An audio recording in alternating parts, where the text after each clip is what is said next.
So, Namaskar. Namaskar to all. Respected patron, Dr. Parthapratim Das, Honorable President, Governing Body, Khejuri College. Revered Principal Sir, Dr. Ashim Kumar Manna, Honorable Chairman of the present webinar. Dignified Speaker, Professor T.S. Rukmani, Distinguished Professor Emeritus and Chair, Hindu Studies, Concordia University. Dignified Speaker, Dr. Edwin F. Bryant, Professor, Department of Religions, Rutgers University. Professor Bryant will be joining in shortly. Respected Dr. Gautam Dandapat, Coordinator, IQAC, Khejuri College. Members of the governing body and IQAC, all assembled dignitaries, principals, professors, staff members, researchers, and dear students, I, Rongit Sengupta, welcome you all to this international webinar on yoga from text to practice, organized jointly by the Departments of English and Physical Education in collaboration with IQAC. At the onset, I would request you all to mute your microphones. Oh my God. I cannot talk now because I'm busy in a seminar. Hello? Abhay, I cannot talk now. I'm in a seminar. Okay? I'll call you later. Okay, bye-bye. That's my granddaughter. Oh, all right, ma'am. Sorry. No, ma'am, it's fine. So our webinar, which would span today and tomorrow, would focus on diverse aspects of yoga. What are the various manifestations of yoga and what are their commonalities and differences, both in texts and in practice?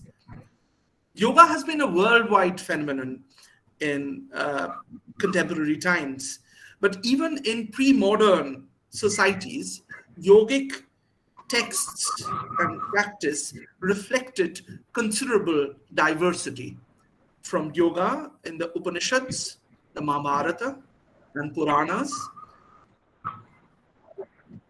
yoga as a classical darshana, from Laya Yoga and its various tantric manifestations, to yoga in the Buddhist traditions, from Hatha Yoga and its elaborate bandhas and chakras, to Iyengar Yoga and the yogic experiments at Kaivalya Dharma. Yoga has encompassed a wide variety of theorizations about physiognomy and cosmology. Our webinar will endeavor to probe how yogic practices and texts often have an intricate relationship. Our distinguished speakers would highlight various aspects of how yoga has, over the years, traversed the arc from text to practice under strikingly diverse manifestations. I would now request Dr. Parthapratim Das, Honorable President, Governing Body, Khejuri College, and our patron to inaugurate the present webinar with an inaugural address. Respected Dr. Please take over. Namaskar. Respect our chairman of this webinar, Dr. Ashim Kumar Manna, the principal of our college. Respected our distinguished professors, Dr. T.S. Rukmani, our beloved speaker, and Professors Edwin F. Bryant, who will join shortly. Respected speakers, also respected Dr. Samadhi Pada, who will shortly join, and I thanks and respect Dr. Uttar Thakur and Rongit Sengupta webinar. I also respect Dr. Gautam Tandon, the coordinator of IQAC, and all the researchers who join with us, and researchers, staffs, and I am extremely pleased at today's webinar on yoga from theory to practice, jointly organized and physical education in collaboration with IQAC of Khejuri. The topic of the webinar is, but especially if we note that International Yoga is on 21st June, just a day from now. Yoga has been a universal phenomenon in recent times. It is no longer limited to South Asia, but has spread across the world. Ancient texts have clearly noted the philosophy of uh, and spirituality have spread yoga several countries. However, as a medical person, I am deeply interested in practice aspect of yoga, especially how it focuses on the close relationship of the body and the mind.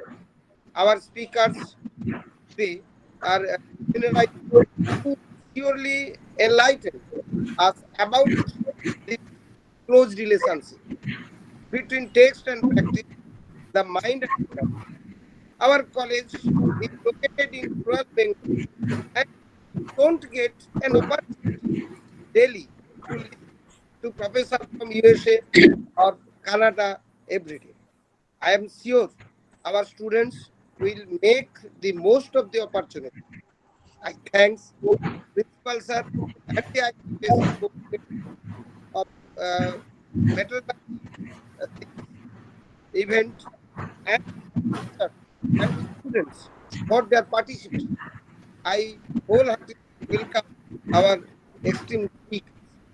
I inaugurate this webinar with this plan today and tomorrow, and I listen to the particulars presentations. I am sure that academic interaction will send new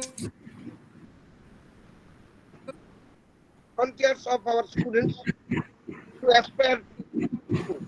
They will be prepared to face the challenge of the 21st century, where technology has surely given us new possibilities, but it has also posed new challenges to global community. It's my belief that better familiarity with yoga will address some of the critical problems. With these objectives in mind, let's engage ourselves in our present effort. Thank you, sir. Thank you. Namaskar. Thank you, Dr. Das, for your gracious words of encouragement. I would tell the tech support group to please look into the fact that the audio is not always clear. And I would request all the participants to please mute your microphones when you are not speaking, if you are on Google Meet platform, and unmute only when you speak. Thank you. I would now request Dr. Ashim Kumar Manna, our Reverend Principal Khejuri College, who graces the present webinar as its chairman, to kindly share his thoughts with all assembled. Dr. Manna, please, sir, please take over. Okay. Namaskar. Dr. Parthapratim Das, Honorable President of Governing Body of our college, revered speakers for today's session, Professor T.S. Rukmani and Professor Edwin Bryant. Esteemed Dr. Gautam Dhanapad, Coordinator of IQAC Khejuri College, respected Dr. Sridip Chatterjee, Assistant Professor, Department of Physical Education, Jadavpur University. Dr. Kuntol Thakur, and Dr. Rangit Sengupta, joint convener of the webinar. All the faculty members, researchers, staff, and students, as well as other assembled dignitaries, I welcome you all to the webinar on yoga from theory to practice, jointly organized by the Department of English and Physical Education of our college. The webinar will be held for 2 days, 18th and 19th June 2022. This was planned to commemorate the International Yoga Day on 21st June of this year. Yoga has been an invaluable contribution for the development of body, mind, and spirituality. It has been popular in India, especially after the rise of modern yoga movement. In the West, it has not only become associated with health and fitness, but it has also been a part of new age spiritual movements. I am not an expert on yoga by any stretch of imagination, yet growing up in the midst of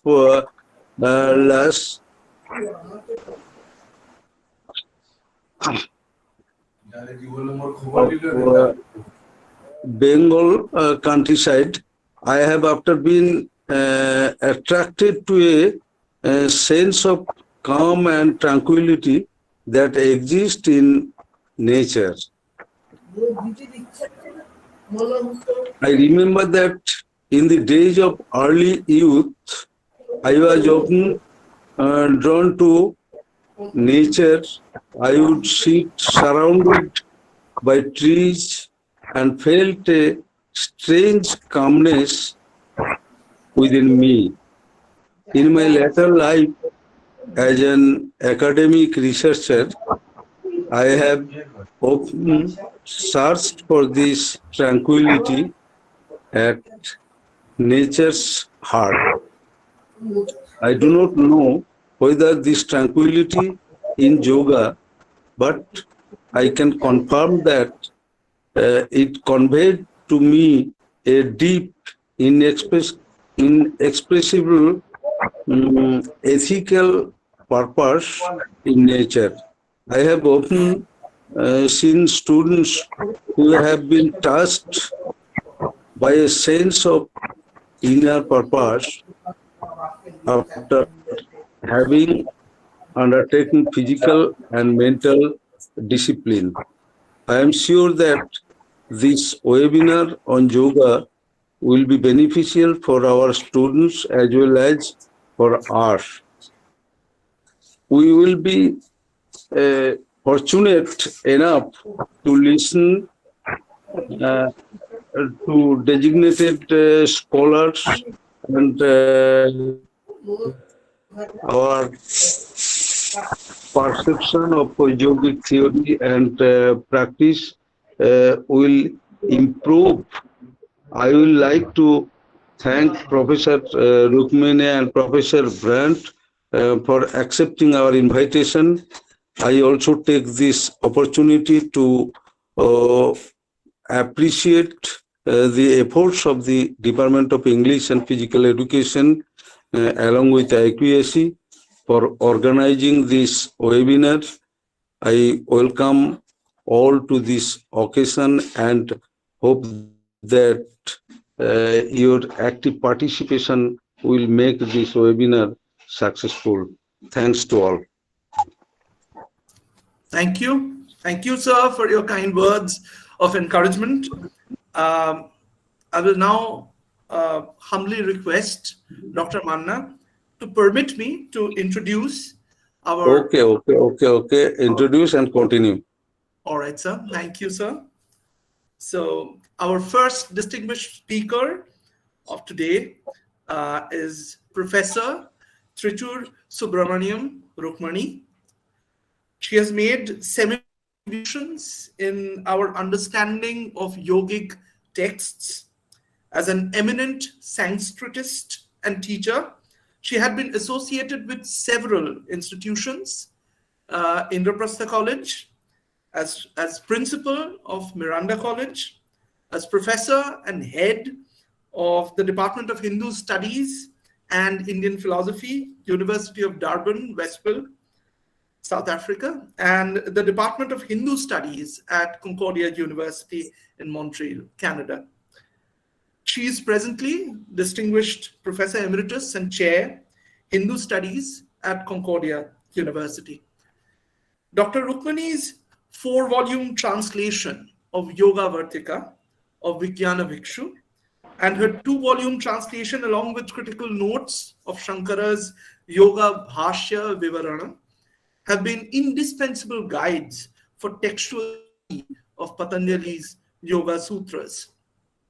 Her work on Bhagavad Puran, the Mahabharata, and the Kathopanishad have been also important contributions.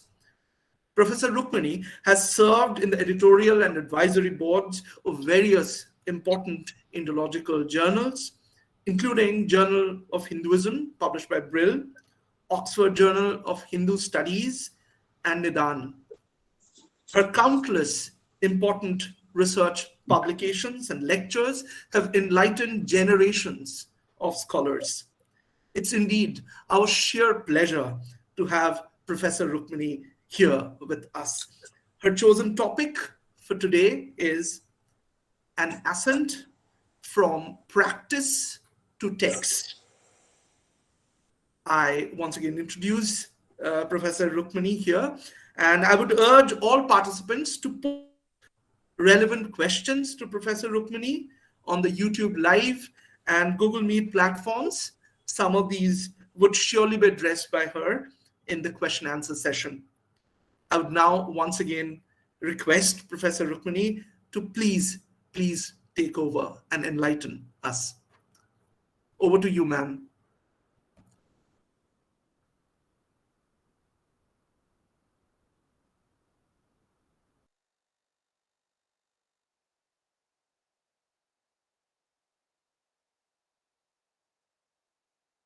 Ma'am, you are not unmuted. You need to unmute yourself. You're muted yourself. Okay. Yeah. Now, all right now? Yeah. Yes, yes. All right. No, first of all, let me thank you for inviting me to this very important seminar. And of course, I'm humbled by the kind of encomium what on you people have showered on me. I don't think I deserve all that. Whatever little I've been able to contribute, I have done by the grace of God and by the grace of Patanjali. So, and what little I know, I will try and present it, as you very rightly said, from practice to the ascent from practice to theory. Because well, what has happened today, the yoga is a buzzword. Everybody talks about, can you hear me? Yes, ma'am, you are perfectly audible. Yes, ma'am. Yes, ma'am, Okay. you're perfectly audible. Well, today, this yoga is a buzzword, as you all know. It's spread all over the world.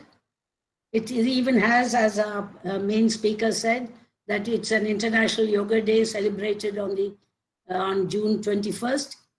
But from immemorial times, yoga has been prevalent in India in various forms. You hear about mantra yoga, japa yoga, laya yoga, siddha yoga. I mean, so many are, you hear references to them. But unfortunately, there are no texts, there are no texts for each one of these yogas.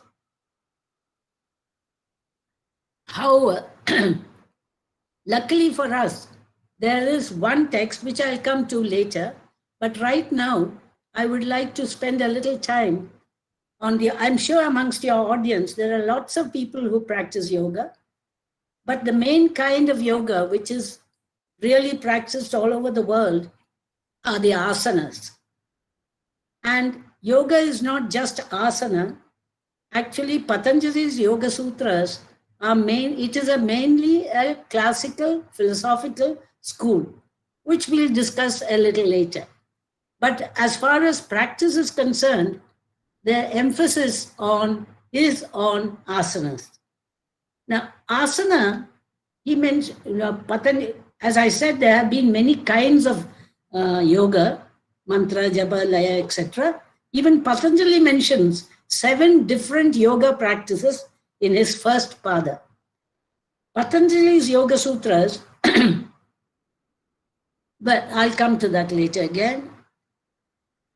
As I said, it's a buzzword practiced. Yoga is being practiced, I believe, in almost all parts of the world. But of course, the Americans are the leaders, because I hear, and at least 1 in 4 Americans practice yoga. But again, the emphasis is on asanas.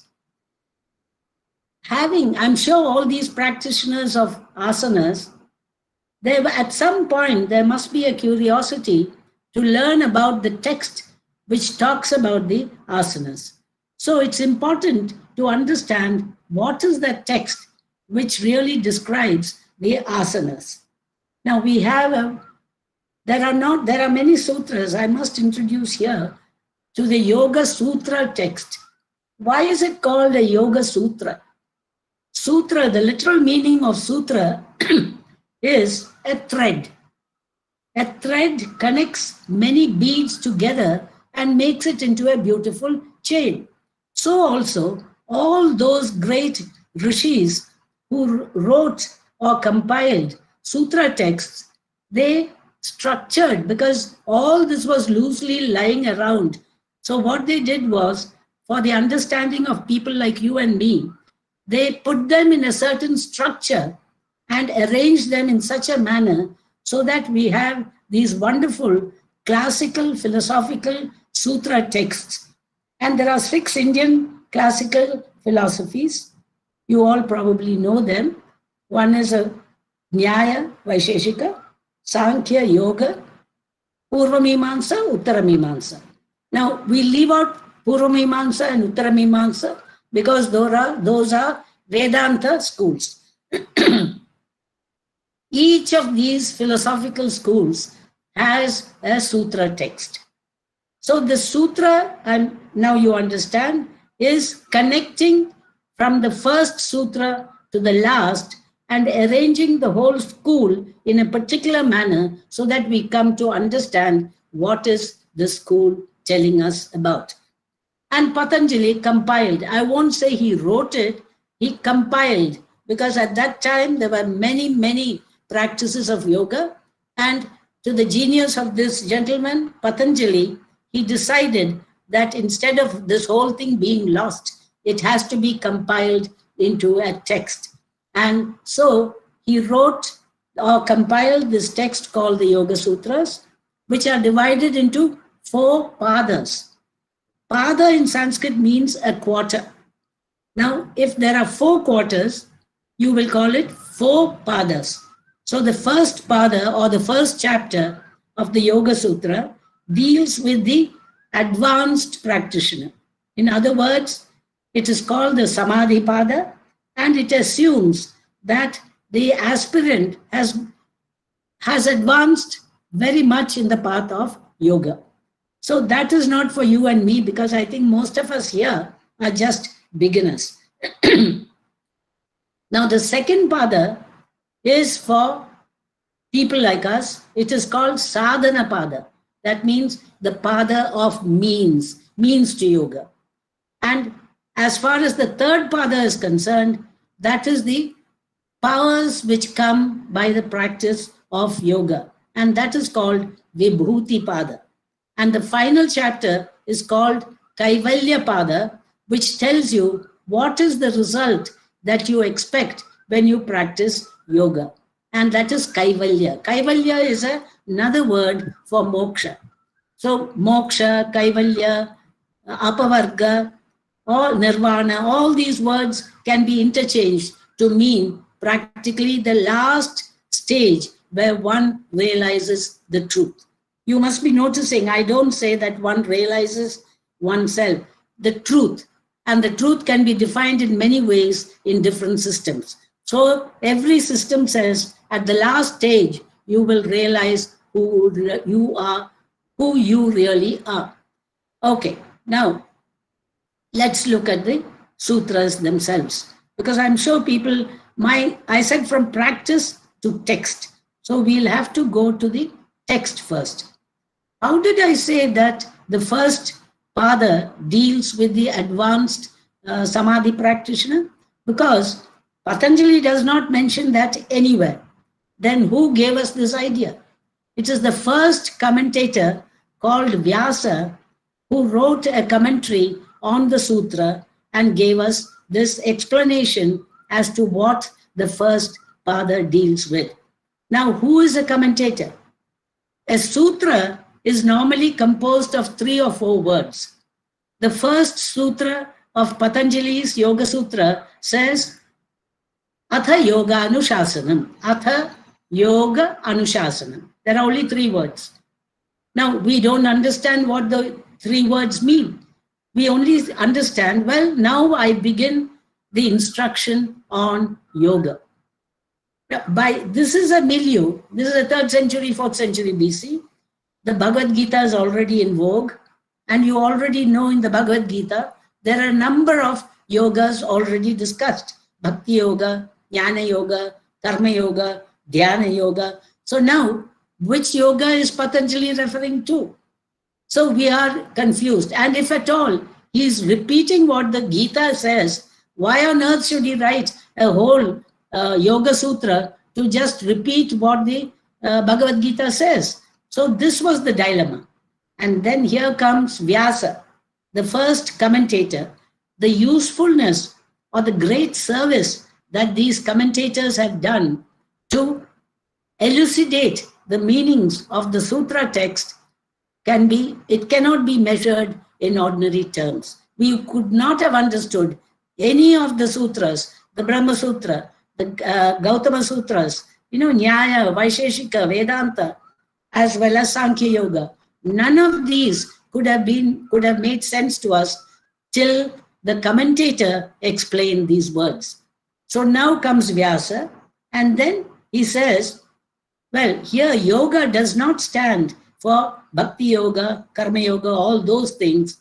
Yoga means Samadhi.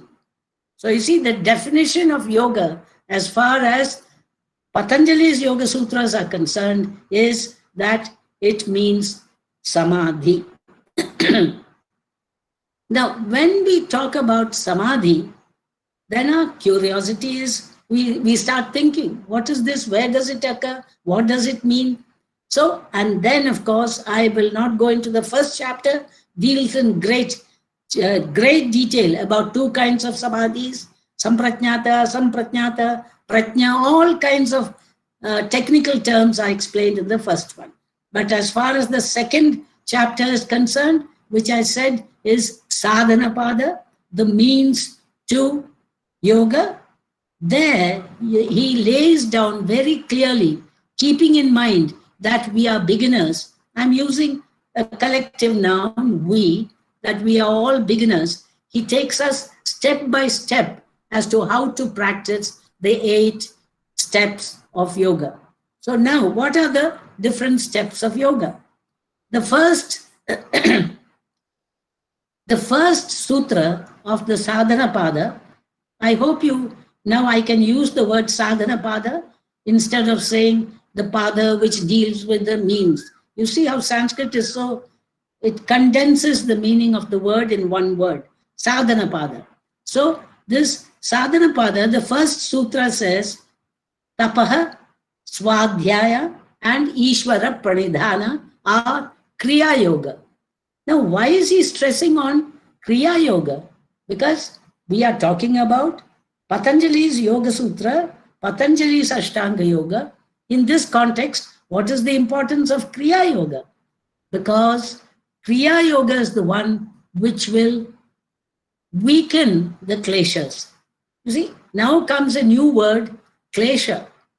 See, Kriya Yoga, it weakens the kleshas. Why should it weaken the kleshas? Without weakening the kleshas, you cannot even expect to reach any stage of yoga.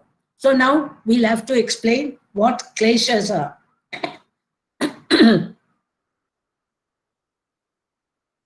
Excuse me.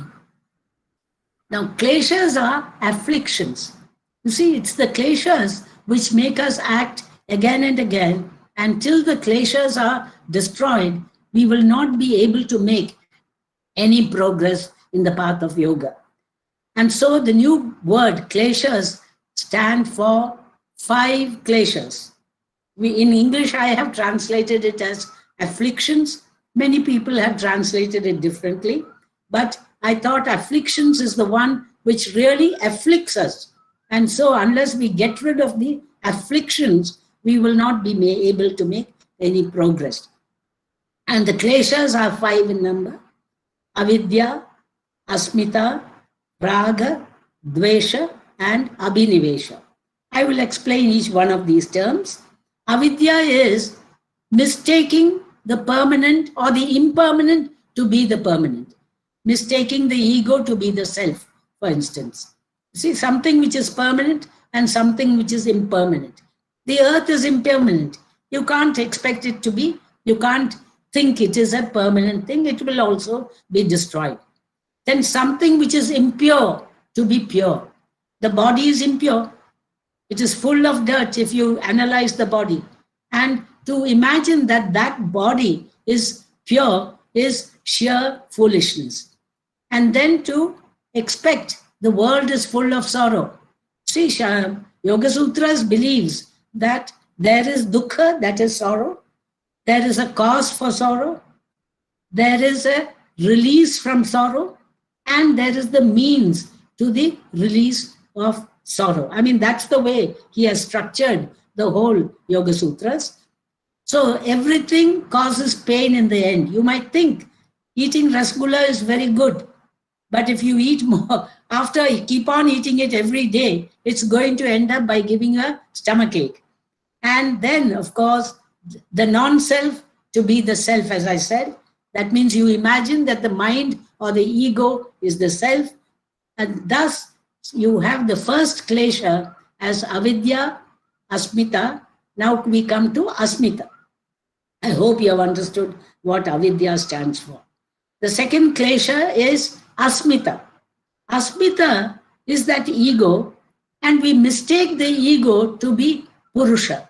It is Purusa is Atman here. You see, yoga uses the term Purusa in order to denote Atman. So Purusa is the one who knows. As far as the mind or the intellect are concerned, they have no capacity to have knowledge. They are only instruments to gain knowledge. And they gain knowledge, but it is Purusa which reflects its consciousness onto that item, and then knowledge that is translated into knowledge in Purusa. So the intellect or the mind, they think that I know. That is asmita, a wrong attribution of knowledge to the mind or the ego. Now, then attachment, that is raga. The Sanskrit terms are, as you know, avidya, asmita, raga. Raga is attachment. What is attachment? You have experienced pleasure in some item, so you want to go back to it again and again. So this addiction, today we call this addiction. It's very difficult to get rid of addiction. So once you taste something, a pleasurable thing, to keep on hankering after that is raga or attachment. And the opposite of that is dvesha or hatred. Now, abhinivesha is something unique to the Yoga Sutra. Abhinivesha is a klesha, affliction, which is a desire in everyone, including the very wise, to cling on to life and wish that they should not die. I want to live forever. May I live forever. Now, from this, why is it that Patanjali is using this? It is because he infers from Abhinivesha that there must have been they must have, in some earlier birth, they must have experienced pain of death. And so there has to this desire to have, a continued existence or punarjanma. So, in fact, he is using Abhinivesha that in order to infer the existence of punarjanma. Then he uses the term, there's another term which comes into being, karmashaya. You see, without karma or without the afflictions, there cannot be karma. And without karma, there cannot be a birth. So this from one comes the other. So it's a kind of a descent from one to the other. And when you have a number of karmas collected together, because the belief is there is punarjanma, and every janma you are acting, you're accumulating karma. And so when there is a collection of karma based on the kleshas, that cannot be given up. It has to be experienced many times. Now, this cycle of karma or karmashaya can only be broken when one realizes that there is only one reality, which is Purusa, and we are impermanent, and the permanent is something else. In other words, only when the knowledge arises that, or the discriminate discernment arises that we are different, or the ego is different from the self, or Prakriti is different from Purusa, till such time this keeps on going round and round and leads to many births. Now, here again, you should realize that there is this karma will only come to an end, as I said, when one realizes the difference between Purusa and Prakriti. Now, what is Purusa and Prakriti? I introduced these terms suddenly. Just as in, let us say, Vedanta, we talk of Brahman as the only reality. In yoga, there are two realities. They are equally permanent. One is called Purusa and the other is called Prakriti. One is a spiritual reality, and that is Purusa, and the other is a material reality, which is Prakriti. Now, one cannot confuse the other, but that's exactly what happens in the world. We confuse Purusa with Prakriti because Purusa cannot act. Hello? Is there any problem? No, ma'am, please continue. Oh, all right. So, because we confuse the Purusa with Prakriti, because with Purusa cannot act. It is Prakriti through the mind, through the intellect, etc., which collects information and then transfers it to Purusa as knowledge. So, Purusa is the spiritual reality and Prakriti is the material reality. And Kaivalya or moksha can only come into being when one realizes through the practice of yoga that these two are different, and one will have to understand this difference between the two. Now, all this is the introduction, and that is the Sadhana Pada has 55 sutras. But having laid down this elaborate introduction, then Patanjali comes to the 29th sutra and gives you what is the path that will lead you to the understanding of the difference between Purusa and Prakriti. And there he says, you have the eightfold path. In other words, it's in the 29th sutra that he lays down the Ashtanga Yoga. And as we all know, I'm sure all of you know, the 8 steps are Yama, Niyama, Asana, Pranayama, Pratyahara, Dharana, Dhyana, and Samadhi. Please pay attention to these two words, Yama and Niyama. Excuse me.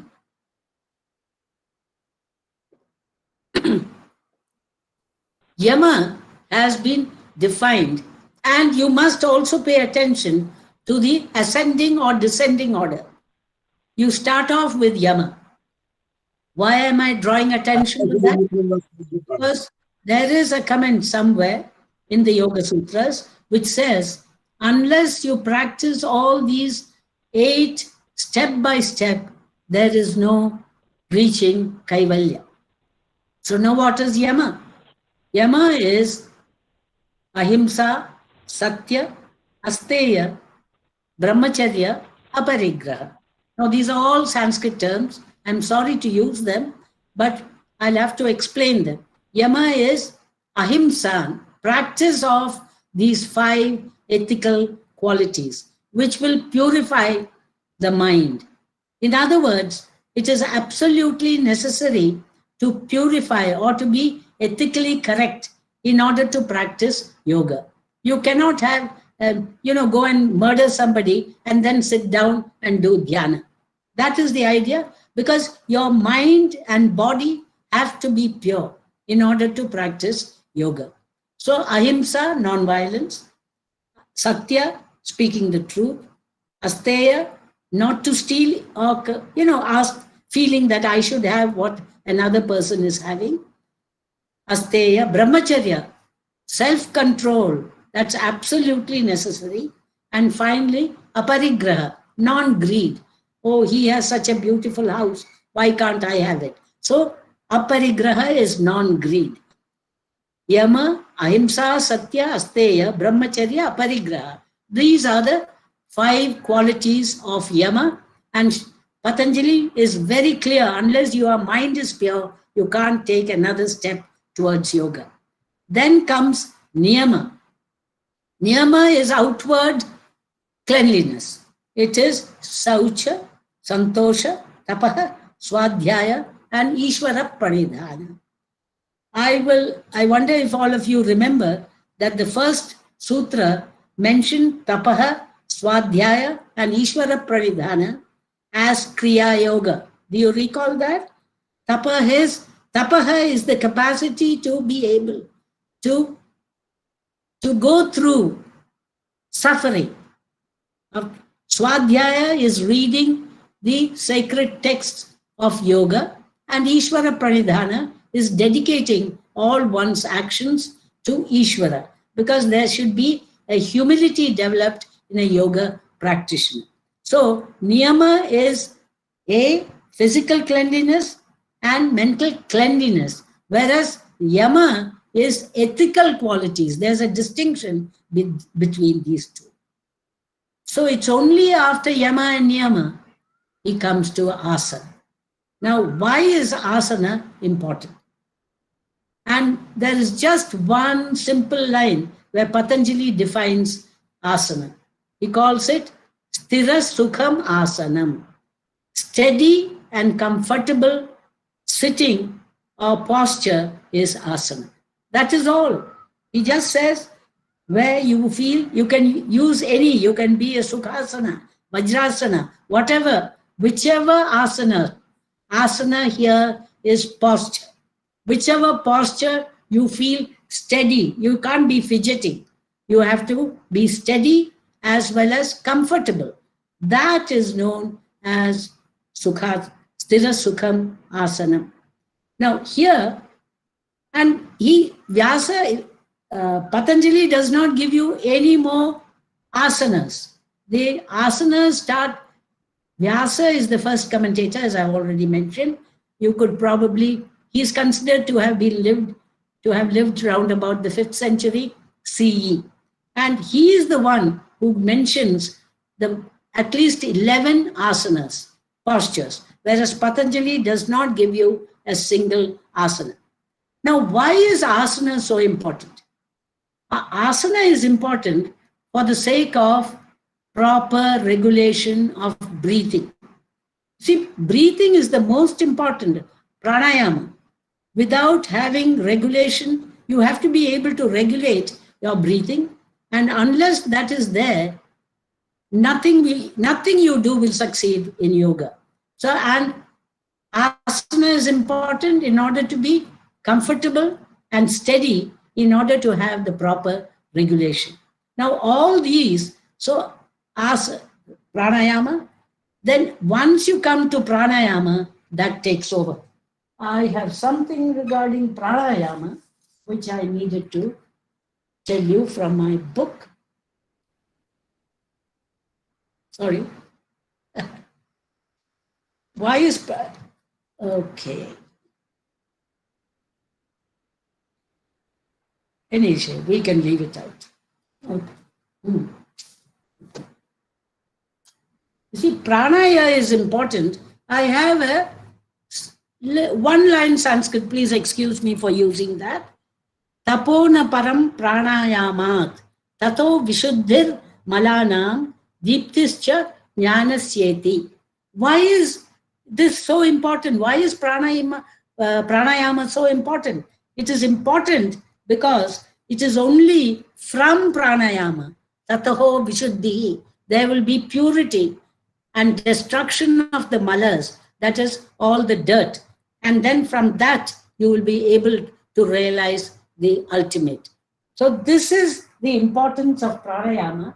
And there are many, many varieties of pranayama which are given. And of course, Vyasa expands on them and explains them as well. After pranayama comes pratyahara. Pratyahara, we know, it is the senses following the mind. In other words, the mind has already been, we have been instructed to control the mind. So when the senses also start controlling themselves, that is known as pratyahara. Now these 5 are called as outer means of yoga, bahiranga, outwardly facing. And then of course, this is all that Patanjali says in the second pada.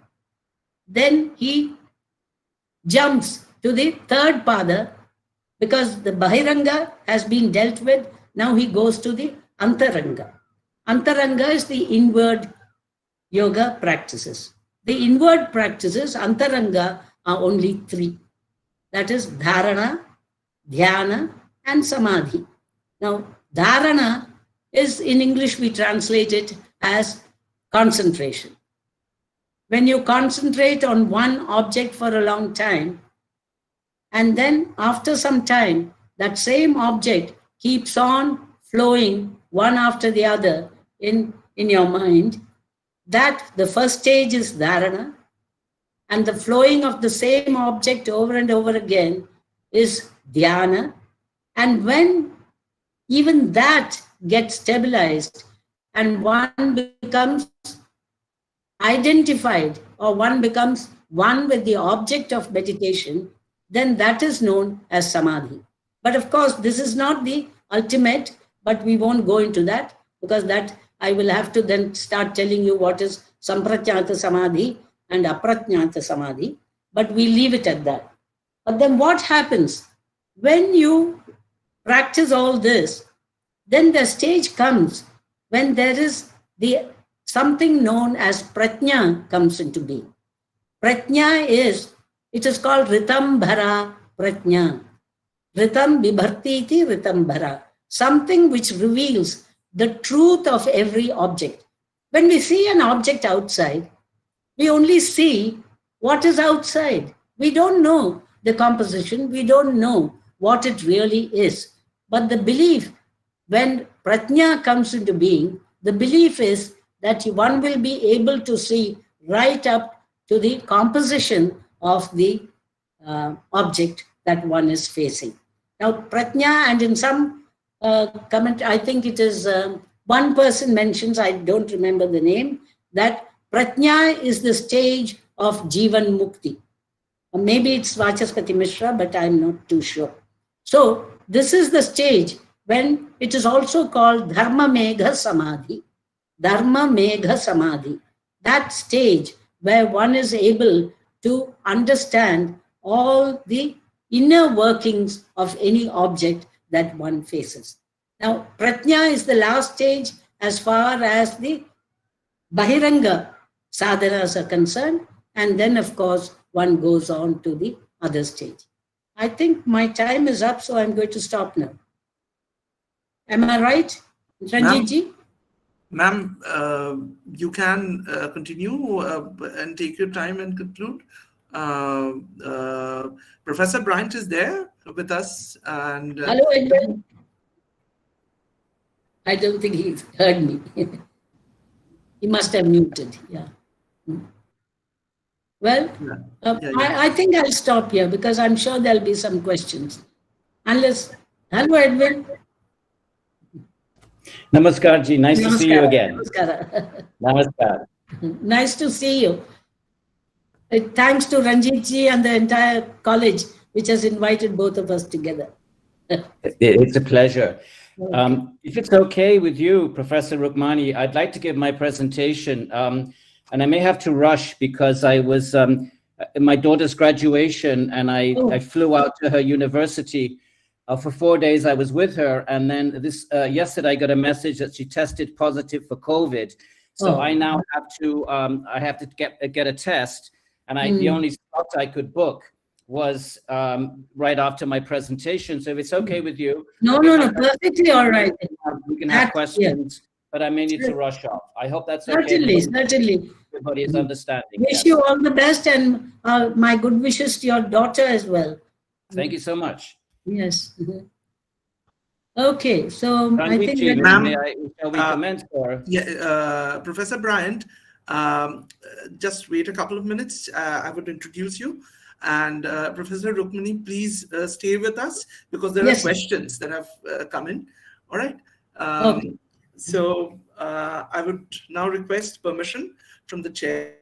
I first need to just express my gratitude to Professor Rukmani, the gratitude of a college as a whole and the listening audience that we have out here for this whirlwind tour of the Yoga Sutras. Not only the Yoga Sutras, but also she has kind of inflected her speech with many of the commentaries, commentatorial tradition.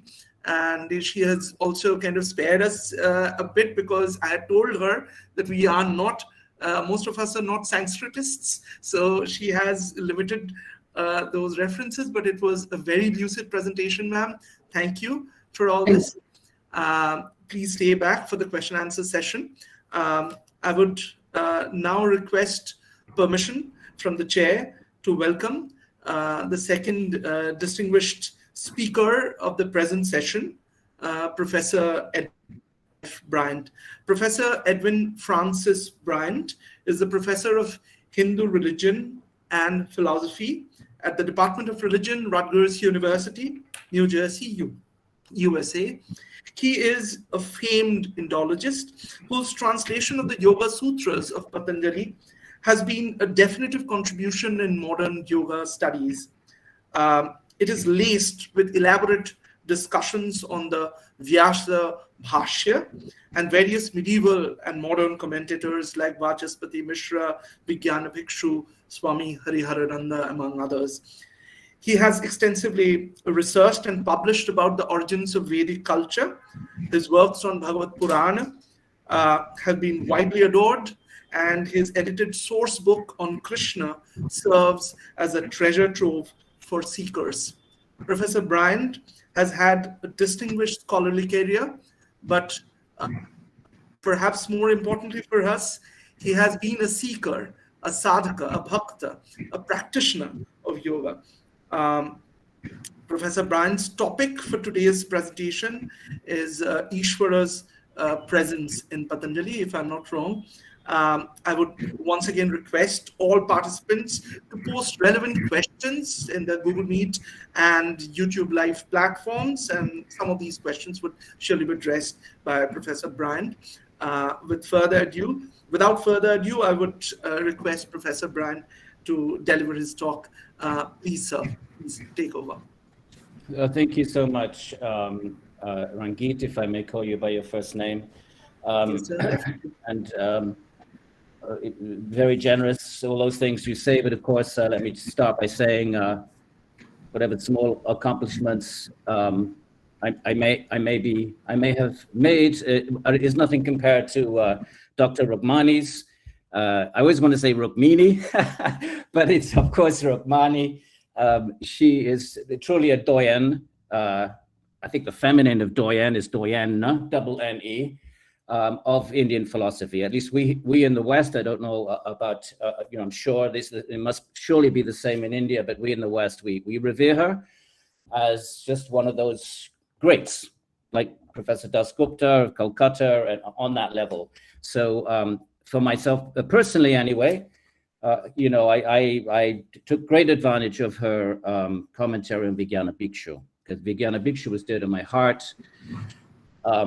Being a Vaishnava myself, here's a question I have before I start for Dr. Rukmani, in case I don't have Dr. Rukmani, in case I don't have time after the presentation. I read somewhere, it's not in the Yoga Sutra, his Yoga Sutra Bhasha, in his Yoga Vartika, but maybe, I don't know, I couldn't find it. But somewhere he states that he is a Vaishnava.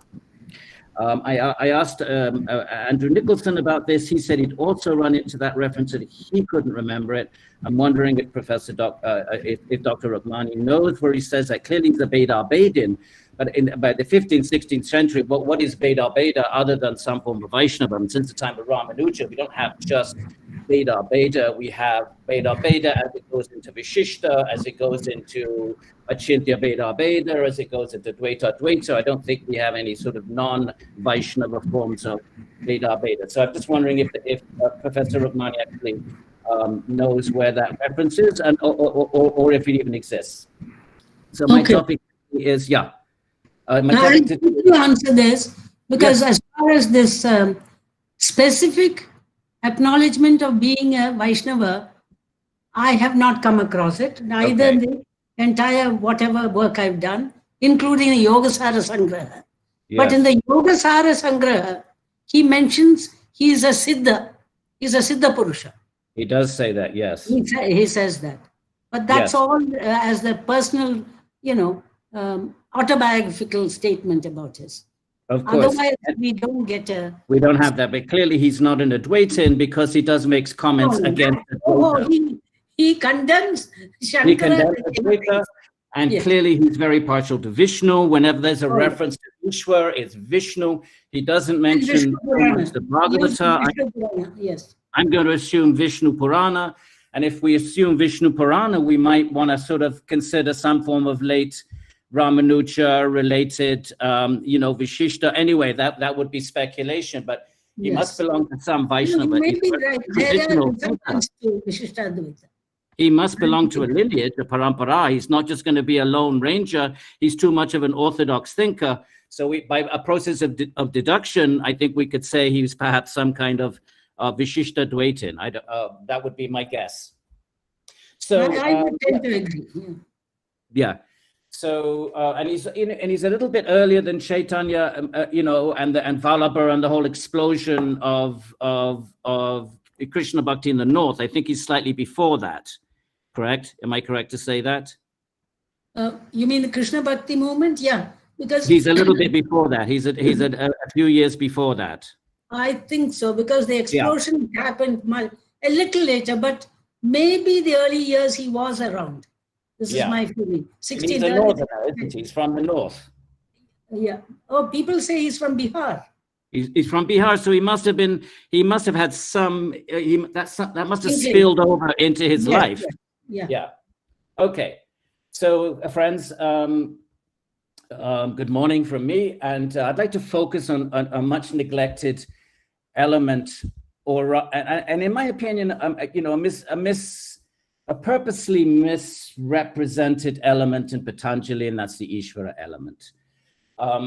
As I'm sure we all know now, yoga is now been massively commodified in the West, exported to the West by the disciples of the great Krishnamacharya, and also the great Shivananda. I would say between the two of them, one obviously more Advaita flavored through his disciples, Vishnu Devananda, Satchidananda, and so forth. The great Shivananda of Rishikesh, his disciples brought, asana, yoga as asana, what we probably should more correctly call what De Michaelis calls modern postural yoga. But it's too late now. it's too late now. The name yoga now it's been appropriated. There's no getting it back. It now means postural yoga. So the disciples of the great Shivananda and on the other side, and Krishnamacharya, who is a Vishishtadvaitin, and so is Guruji Iyengar. I actually met Guruji once, and I personally asked him on his last tour to the West. They hosted him at the Harvard Faculty Club, and I got a few minutes with him. Of course, everybody wanted to talk to him. And I said to him, Guruji, you're in your early photos, you are wearing the tilak of the Sri Vaishnava tradition. Do you still identify with it now? And he said, yes. And then I said, well, in that tradition, Ishwara is Narayana. Is that who Ishwara is for you? He said, yes. And then I said, well, Guruji, I do a lot of workshops teaching the Yoga Sutras to your communities. I do a certain amount of teaching outside of academia. Do you want me to teach the Vishishtadvaita interpretation? And he gave a very enlightened answer. He said, yes, but you should also teach Shankara. You should teach everything. So, but he himself in his, and I know that he has a huge deity of Patanjali actually in his bedroom. And of course, he established a deity of Patanjali in his native village. So my focus was going to be Ishwara. And it's very interesting because, in the West, I don't want to generalize, but I'm going to make certain generalized, essentialized comments, and then we can go in and nitpick and fine tune. Otherwise, I can't say anything. But in the West, generally, that aspect, really, Hinduism is bhakti. Let's be just straightforward about this.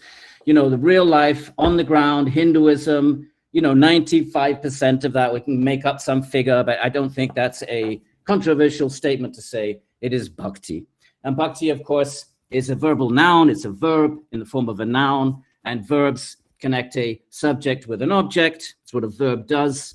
So the subject of bhakti is the bhakta, and the object of bhakti is Bhagavan or Bhagavati. So bhakti really involves a form. And Bhagavan, when we want to use the term Bhagavan, we tend to use the term Ishvara in philosophical discourse. So in philosophical discourse, there are Ishvaravadins and near Ishvaravadins. So when you want to establish that there must be what nowadays we would call intelligent design, basically, there must be intelligence behind creation. Okay, so clearly Nyaya works very hard at this. And Vedanta does too in the opening, right in the what is Brahmana, after all, it is Janmadhyasya Yataha. It is that from which creation comes. So there's intelligence. So therefore, the commentators, including Shankara, argue for intelligence. So when we want to use, just refer to the intelligent entity, some kind of an entity, an intelligent entity, and we're debating with Mimamsas. We might be debating with certain Sankhya traditions. By the way, Sankhya is not near Ishvaravadin. The majority of Sankhya is Ishvaravadin. People associate Sankhya with near Ishvara because Vedanta takes on some near Ishvara school of Sankhya.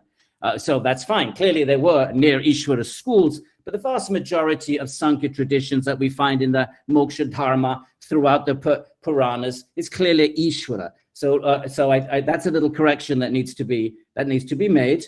But when there is a debate about, whether we need to posit, and of course it's an ongoing debate. It's got nothing to do with East or West or ancient and modern. Do we need to posit an intelligence behind creation or not? Let things just be svabhava.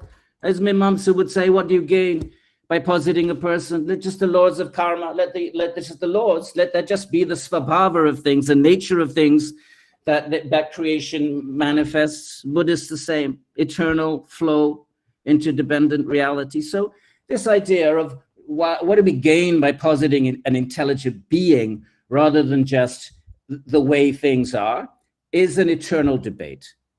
In the West, it's been stifled through many centuries of Christian hegemony. If you were an atheist, you risked your life, actually. So, but not so in India. Maybe some harsh words might be directed to near Ishwaravadins, like the Buddhists, but no, nothing approaching any kind of anything that atheism it took in the West, where it became a dangerous position to take. Anyway, when we want to refer just generically to the idea of a being, an intelligent being behind creation, we use the term, because Ish, of course, is the term referring to power, Ishwara. So what's the most powerful thing you can do? And the most powerful thing you can do within our frame of reference is create a universe. Well, what else are you going to do? If you have some power, what do? You create something, you make something. Well, what's the most powerful thing you can do? How about create a universe? So Ishwara tends to be used as a term for the creator of the universe. And there's been so much, in my opinion, unfortunate scholarship trying to argue that Patanjali's Ishwara is not a creator just because he doesn't mention creation. Patanjali has 20 or 30 words. The Yoga Sutras, by the way, do we realize how minimalistic the Yoga Sutras are? They are, there is, I think, 1,200 words. 1,200 words, my friends. That's 2 pages, double spaced, 12 font. And then 20 of those are Ishwara. And because it doesn't happen to mention creation, scholars jump on this to say, oh, well, Ishwara is not a creator God. Of course he's a creator God. Everybody who is reading Patanjali understands what the term Ishwara is. And so anyone reading Patanjali, by the way, wouldn't, like in the West, people are reading Patanjali and they haven't read anything else. They haven't read the Upanishads, they haven't read Vedanta, they haven't read Purana, they haven't read Itihasa. And anyone reading the sutras in ancient India would already be on a high level of erudition, that anyone reading the sutra traditions would already be deeply versed in Upanishads, Moksha Dharma, Mahabharata, Itihasa, Purana. Even Patanjali says Svadhyaya. Svadhyaya is fundamental to the yoga process, right? What do you do if you want to do yoga, right? Chapter 1 is Samadhi Pada. What is yoga, right? Chittavritti Nirodha, right? Tadadrashtahu Svarupe Vasthanam. And then we get a whole discussion of, what is chitta, what are the vrittis, what is Nirodha, what are the different stages of Samadhi. First chapter, second chapter, what do you do? What do you do? What's Kriya? What kind of, you can't just jump into a state of Samadhi. So what do you do? Well, we start with a bit of tapaha, which is clearly not what's going on in yoga studios in the main streets and the high streets of the West. It's the opposite. It's the opposite. Yoga's become massively commodified. It's just another desire-laden commodity that you add to your portfolio with your Starbucks coffee and your, $14 billion yoga industry for your nice yoga shorts and yoga pants. But tapaha is the very first thing you do. And the second is svadhyaya. So the assumption is that anyone engaging in Patanjali and yoga would be very svadhyaya kind of sophisticated. Because yoga's coming out the kata, the shvetashvatara, and a need is felt in the sutra tradition in general. A need is felt to develop certain statements, certain concepts of the Upanishads, which are underdeveloped, which are not in the sense, they're not systematic, they're not philosophy, they're not really systematic thought. Tradition likes to think of them as the utterances of the rishis, so they're not supposed to be systematic. Their proclamation, at least from a traditional point of view, they're proclamations of experiences that transcend the mind. That's one way of thinking of them, certainly the way the yoga tradition would think of them. Obviously, Marxist scholars will think of them, in different ways. Marxist scholars are going to look for power dynamics and this kingdom competing with, this other kingdom. Anyway, so therefore, anyone studying Patanjali would not be doing so. It's just like in the West. You would not be reading the early church theologians like Augustine or Aquinas or the early church fathers like Tertullian and Origen if you hadn't already read the Bible. You would, at the very least, the New Testament. Who would be reading Augustine had never read the Bible, unless it was someone from another country who didn't really know their way around Christianity? So it's the same thing. Many folks in the West are reading the Yoga Sutras without no background whatsoever in the Upanishads and the larger pan-Indian traditions. And therefore we get, how is all this connected to my talk? And therefore we get all these ill-informed notions of what Ishwara is. Anyone studying Patanjali would have been very clear that Ishwara, by the time of the Shvetashvatara, by the time of the Mahabharata, centuries before Patanjali, Ishwara meant Bhagavan. And why do we use the term Bhagavan as opposed to Ishwara? Well, as I was saying, Ishwara stresses the power, the intelligence behind creation. Was Bhaga, referred to the qualities of that same Ishwara when Ishwara manifests in the world. So when we use the term Bhagavan, Bhaga, by the time of the Vishnu Purana, means qualities. All of these terms mean different things. Earlier, we know that they all mean different things in the Rig Veda. Let's not get involved with that.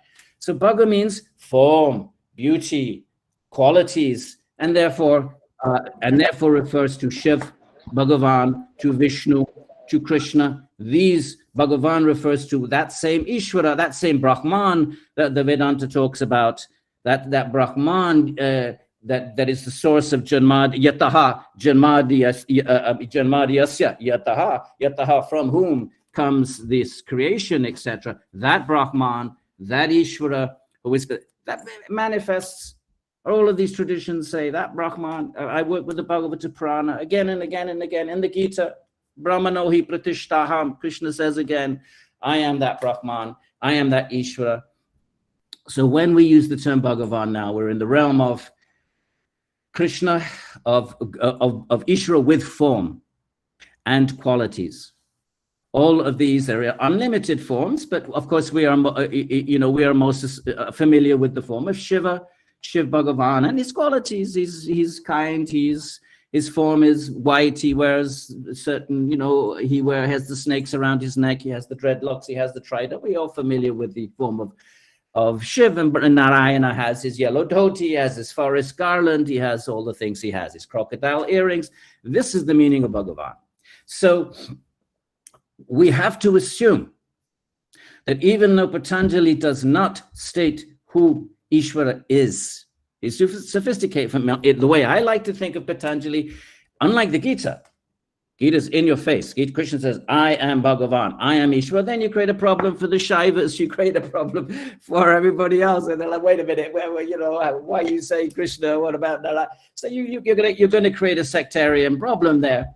So I like to think of Patanjali as avoiding that by just using this generic term Ishwara. All Ishwaravadins will accept.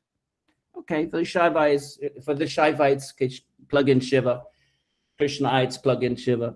Vaishnavas, plug in Narayana.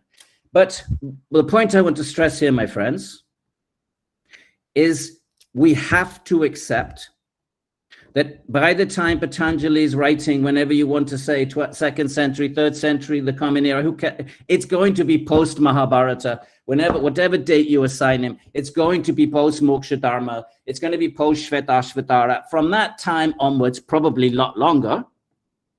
These stories, the Puranic stories go back to the Vedic age. The Vedas make references to characters that are then that we find more in a more developed form in the Puranas. But from that time onwards, Ishvara means Shiva, Vishnu, and Krishna. Now, in the West, the early centuries, the first 2-3 centuries of Christianity, Christians, the Bible is full of references to God with form. He walks around the Garden of Eden. Moses see his back. Various prophets have darshana, visions. He talks, he walks. He gets very angry, by the way. That's a very angry God in the Old Testament. Make sure you don't make any mistakes. a little bit more like Kali, his Bhav. He has the Bhav of Kali. You don't want to mess with the with Yahweh in the Old Testament. You make sure you do your hallelujahs, your namaskars just perfectly. Otherwise, you might get smitten, and your whole family too.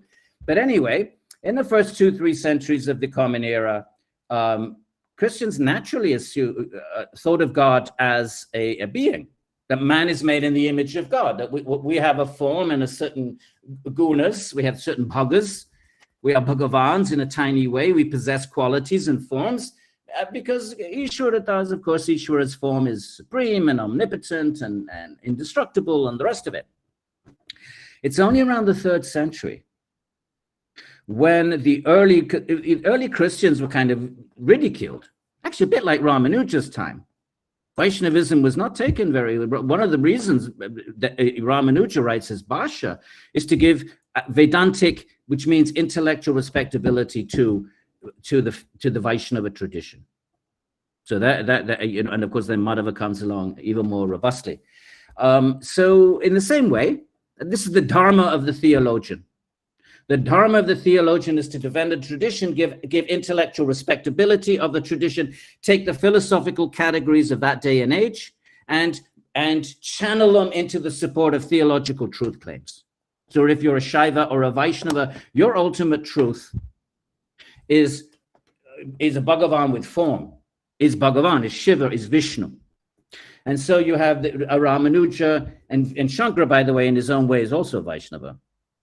Even though he eventually he will say anything with form is Vyavaharika, is a lower level of reality, and Paramarthika is devoid of form. At least as long as we're talking in Vyavaharika, conventional reality, he debates the Buddhists and others. Yeah, of course there's an Ishvara to the extent that the creation is real. Of course, ultimately it's unreal. But when we're talking in the Vyavaharika, Shankara is a Vaishnava. Let's be clear about that.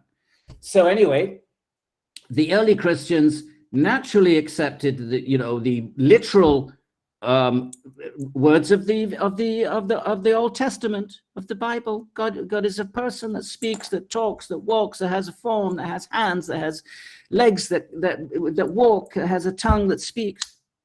It's only around the 3rd century because Christians were not taken very seriously. They were considered to be intellectually unsophisticated because this is the Greek-speaking world, the Near East.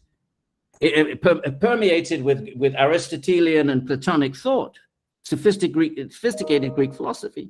So it's only around the 3rd century that we see Christians develop this idea, which they get actually from Philo, who was Jewish.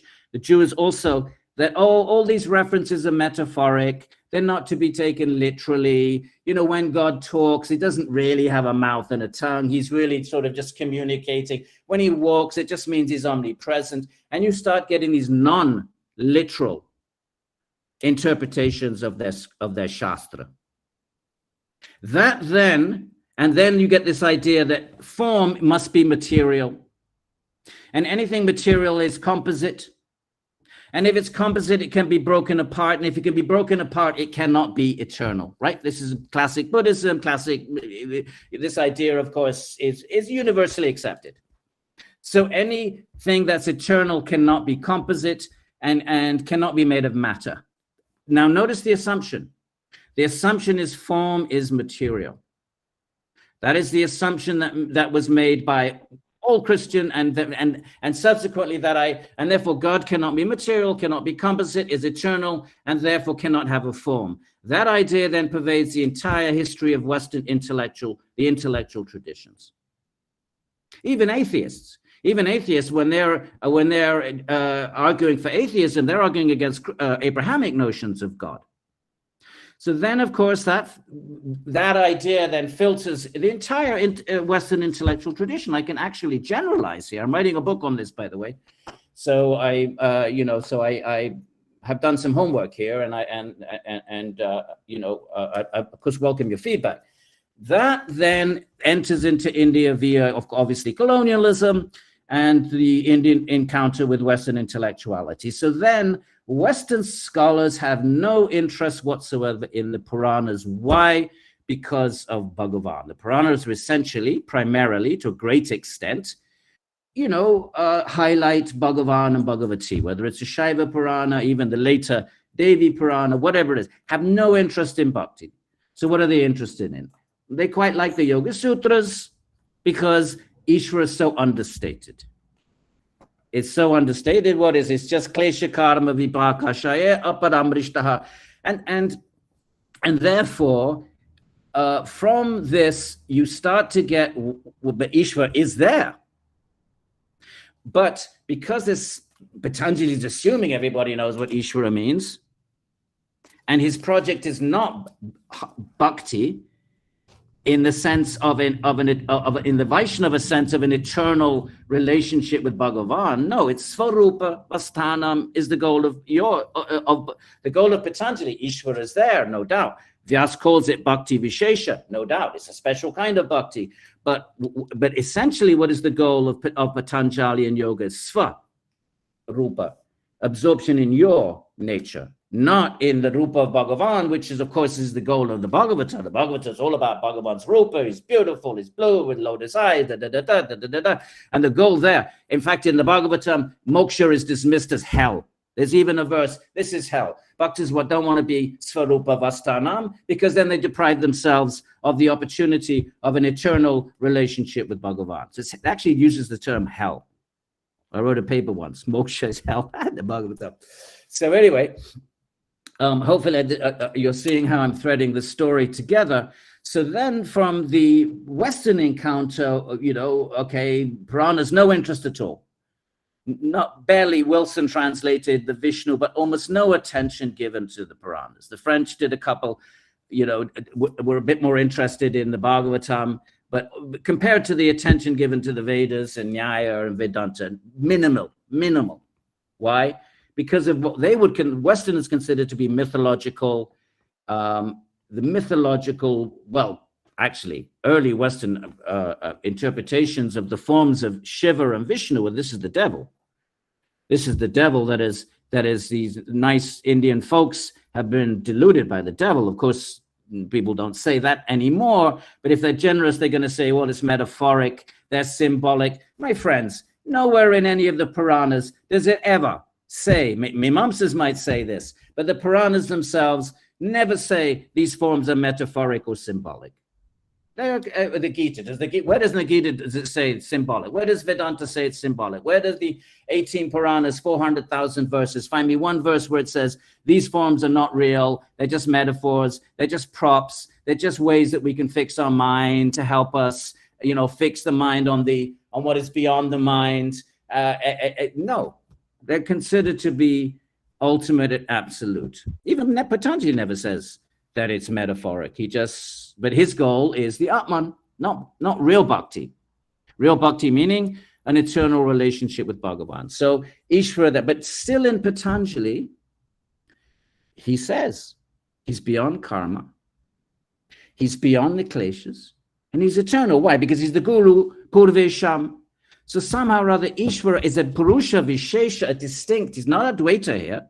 He's of the Purusha Vishesha. He exists. It doesn't tell us. He doesn't tell us any more than this. You have to go to Vaishnavism or Shaiva Siddhanta to go further than this. He exists. He must be eternal because he's Guru Purvesham. He's the Guru of the ancients, and he's beyond klesha and karma. And Vyasa and the commentators are very clear. He's not like the Buddha, not like Kapila. I think it was Jung. I think it was Eliade who first said, Ishvara is a paradigmatic yogi. He's not a real yogi. He's kind of like the ideal yogi. That's such nonsense. Has nothing to do with anything the yoga tradition is saying. He's a Purusha Vishesha, special kind of Purusha, never been affected by karma. That means he's not a yogi that somehow attained success. The commentators are clear. He's not like Kapila, who was once in ignorance, right? In the Shveta, he's receiving knowledge from Shiva. That means he's in ignorance. He is not like the Buddha, who by his own, you have a whole genre of texts of the previous lives of the Buddha before the Buddha became enlightenment. There's no controversy there. These were all, these were all being great beings, great Mahapurushas, but they were once in ignorance. not so Ishvara. So therefore we know, even from Patanjali's 20 words, we can infer certain things. Number one, he's never been affected by samsara. So so let's call that transcendent. Transcendent. Leave it vaguely, just because Patanjali is vague. Transcendent means beyond matter. So number one. Number two, he's the guru of the ancients. So there's some interaction with this world. Guru Purvesham, and we can infer that means, and he continues to, right? He can, in fact, the tradition says Patanjali himself is Vishnu, is Shesha, in the form of Vishnu, in the form of Shesha. And another very interesting thing, Tasya Sarvagnya Niratishayam. His omniscience is unsurpassed. Now, why is that interesting? Because the Yoga Sutra is going to say the qualified yogi can be omniscient. He can know everything from Mahatattva to the Vishesha of an Anu. So therefore, the claim, the astonishing claim is made in chapter 4, chapter 3, that the Siddha can bypass the limitations of the mind and bypass the karmic limitations and Chitti Shakti, along with Chitta, both of them together, can pervade the entire universe and therefore know everything. That claim is made 2 or 3 times. But Ishwara's omniscience is beyond even that. What does that mean? Niratishaya. We don't know what that means. We know what it means to Ramanuja, because Vishnu manifests many, many universes. So therefore, the yogi can know one universe, but he can't know all the universes. Only Narayana knows all the universes that come out of the pores. The Bhagavata says, come out of every pore of the body of the Karanadakashai Vishnu. So anyway, all of which is to say that, you know, there is, in my mind, I would argue that Patanjali, even though he's not stressing this, because his goal is not bhakti in that high level sense. In fact, Jiva Goswami in the 16th century is going to say this is Ketava. This is Jnana Mishrita Bhakti. It's bhakti mixed with a desire for moksha. It's not real bhakti. Real bhakti is desire to love Bhagavan for all eternity, for the Vaishnava theologians, and Ramanuja too. So this is a bhakti where you approach Bhagavan to bestow samadhi, right? What do you get from samadhi siddhir? What do you get from Ishvara pranidhana? Samadhi siddhir. So therefore, Patanjali's Ishvara is just a support and a lambana for the mind. You have to chitta vritti nirodha, the mind. How do you do that? Well, you fix it on something. Let's be clear. This is not mindfulness meditation, which is very popular in the West. No, this is dharana, which becomes dhyana and some rest of it. Dharana. We fix on one object. What object? Well, it gives a list, 5 or 6 things. Very open-minded, Patanjali. And he says, yata abhimata, anything you want. But notice how he puts Ishvara in the beginning of the list. Well, we know from Sanskrit hermeneutics, things at the beginning and the end carry the most weight. And he has 5 or 6 verses on Ishvara. So how do you fix the mind on Ishvara? You can't, well, Ishvara tasya vachaka, pranavaha. He comes as a, and right there we have a connection of Om and Brahman and the absolute. I mean, if we needed more evidence that Ishvara is a Purusa Vishesha, well, by saying that Ishvara is Om, automatically we're connecting it with all of the verses, Mandukya, speaking of Brahman as Om. If we needed further support from these 20 words, we have 20 words, we have at least 3 things that tell us that Ishvara is not like a regular jiva. 3 things. What is it? Number 1, klesha karma vipakashai aparam rishta, never been affected by karma. Number 1. Number 2, tasya sarvagnya niratishayam, unsurpassed. And number 3, Om becomes as Om. The 3, in 20 words, you have 3 pieces of evidence, my friends, to situate Ishvara as that Brahman the Vedantins are speaking about, as that Narayana, but Vishnu the Vaishnavas are speaking about, as that Shaiva, if you prefer, the Shaivas are speaking about. Plug in Bhagavati, anything you want. As that Devi, no problem. So this, of course, then creates a problem in the West because Westerners don't have the samskaras.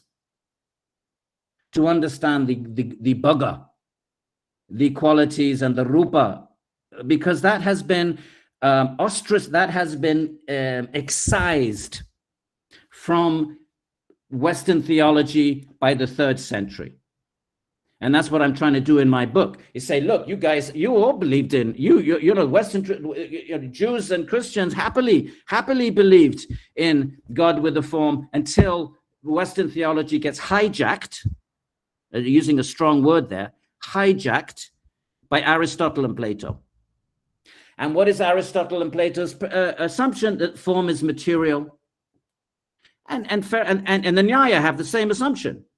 Nyaya are Ishwaravadins, but they deny God a form on the same grounds as Plato and Aristotle. So this is a philosophical position, and it's an assumption, my friends. And what's the assumption? That form is material. What does the Bhagavad tell us? What does the Bhagavata tell us? What does the Vishnu Puran tell us? Gunatita. Ishwara's form is not made of the gunas, is not made of matter. They bypass all those problems of divisibility, of compositeness. Ishwara's, number one, Ishwara's form is non-material, cannot be divided. Number two, my friends, Ishwara's infinite forms in the bhakti understanding. That also bypasses limitation, because what is limitation? You're sitting there, I'm sitting there. Here, if I'm sitting here, how am I everywhere? If I'm not everywhere, how can I be Bhagavan? Isn't Bhagavan supposed to be everywhere? Well, of course, Bhagavan is everywhere by Shakti. That's another kind of discussion, right? The sun is everywhere by the sunlight, but still the sun itself, as the source of its Shakti, is still, you could say, localized. So one way around that problem is to say, of limitation, is to say, well, Shakti is omnipresent, but Shaktiman is localized. But another way that Western theists did not develop, or as far as I know, he barely referenced, that form of Bhagavan itself can manifest infinite forms. Let's just take one little example of the rasa dance, my friends. The rasa dance. Every gopi has her Krishna.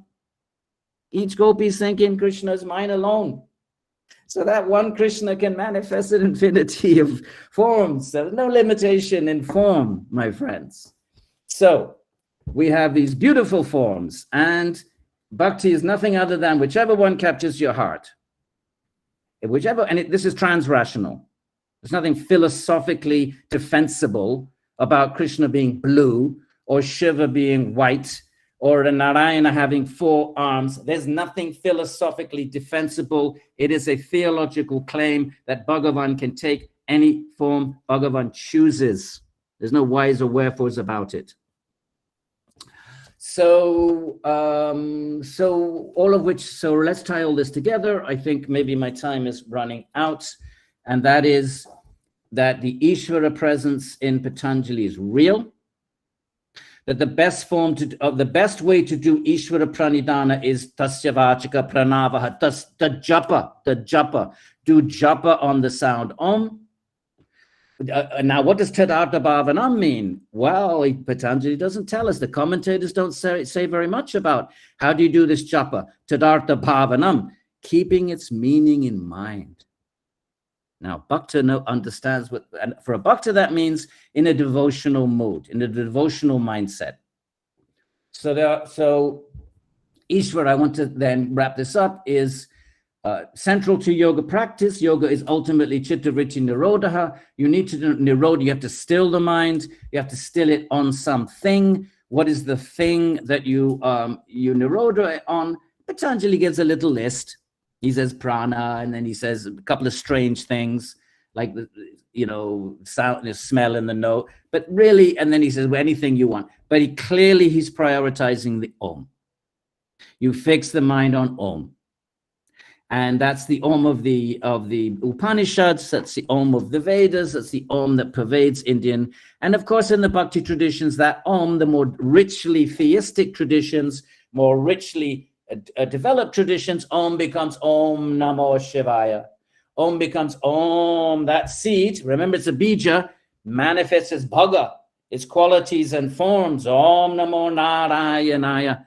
And for my own tradition, Om Namo Bhagavate Vasudevaya, my friends. So don't be afraid or ashamed of this wonderful aspect, which really is what Hinduism is. There's the Hinduism of the rationalists. Fine. If we're talking to rationalists, we can use that, the Hinduism of the rationalists, the Nyaya, the Vedanta.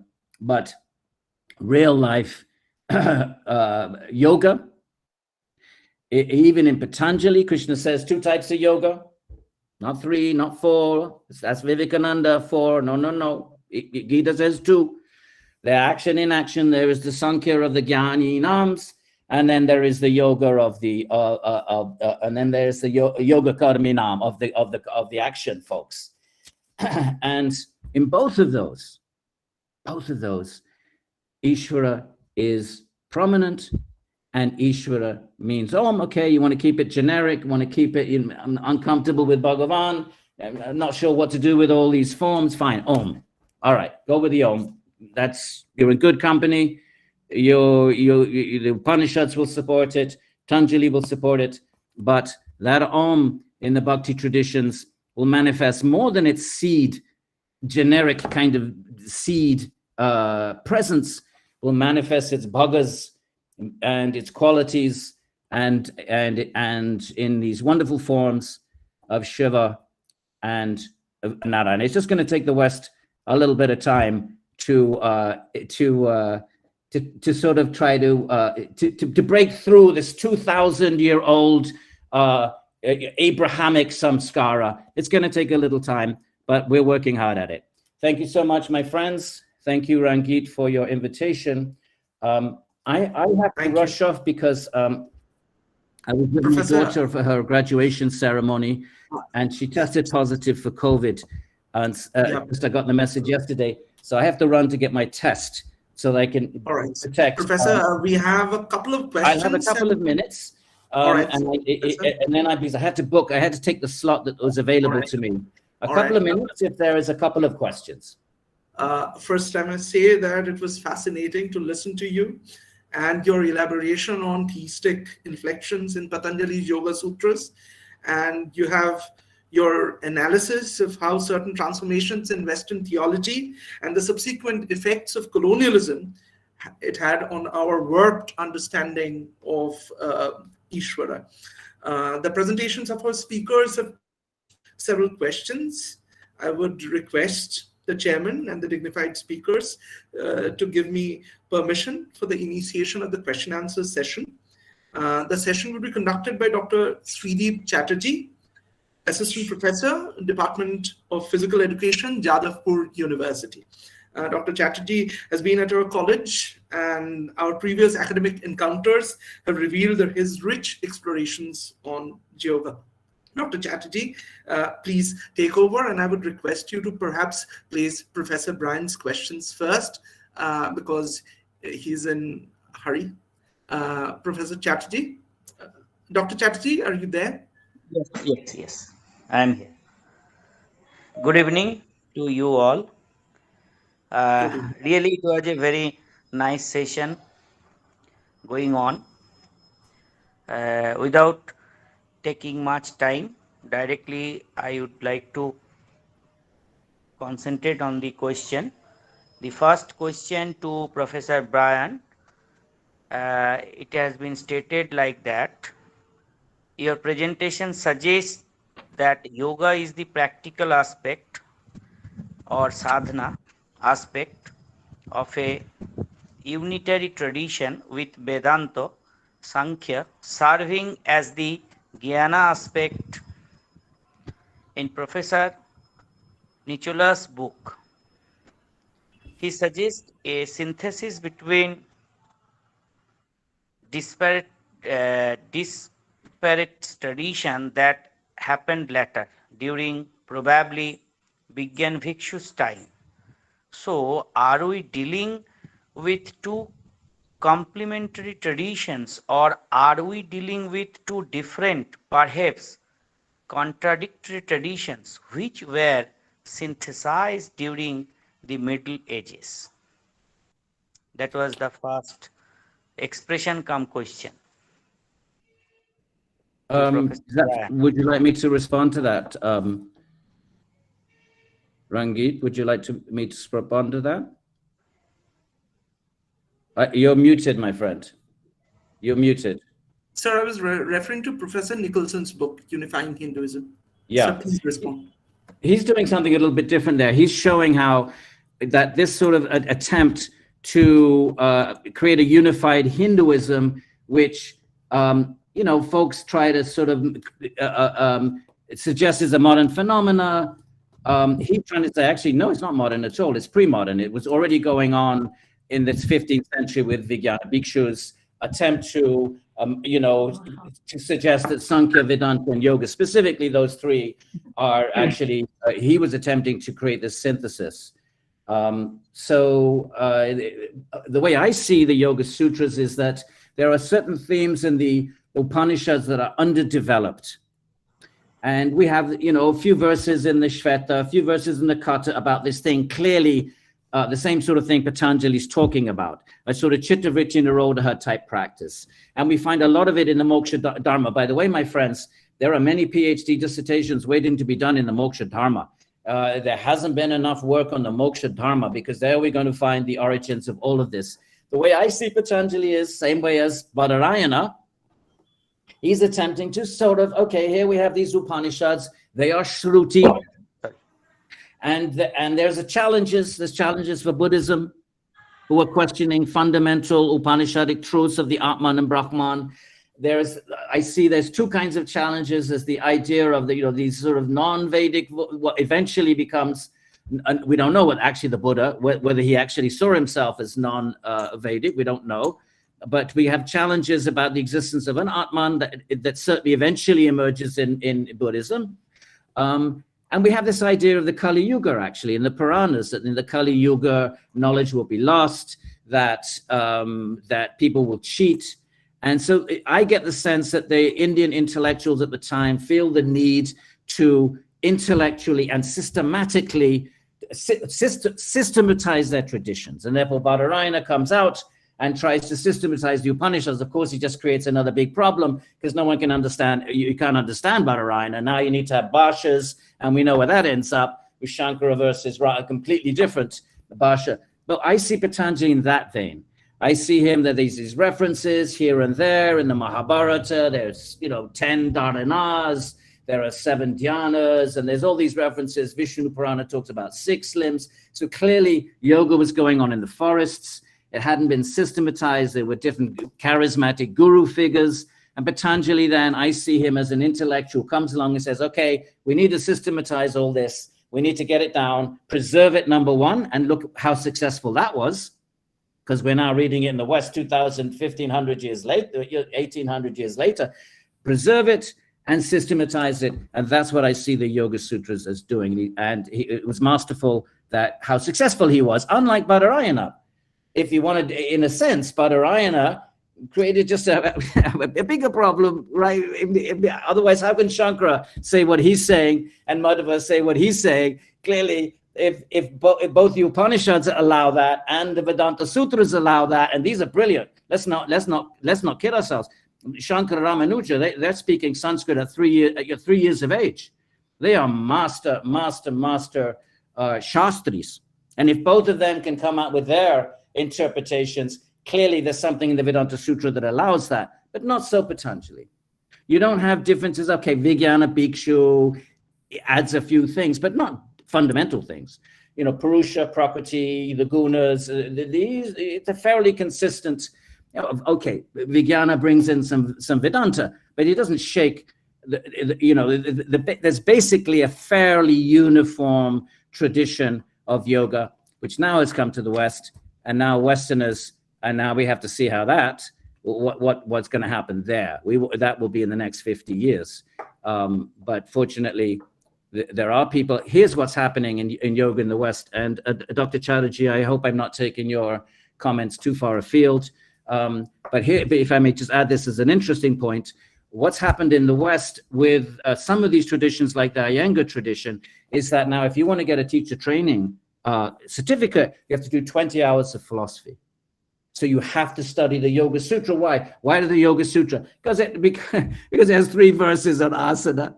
There has to be some connection, right, with the larger tradition.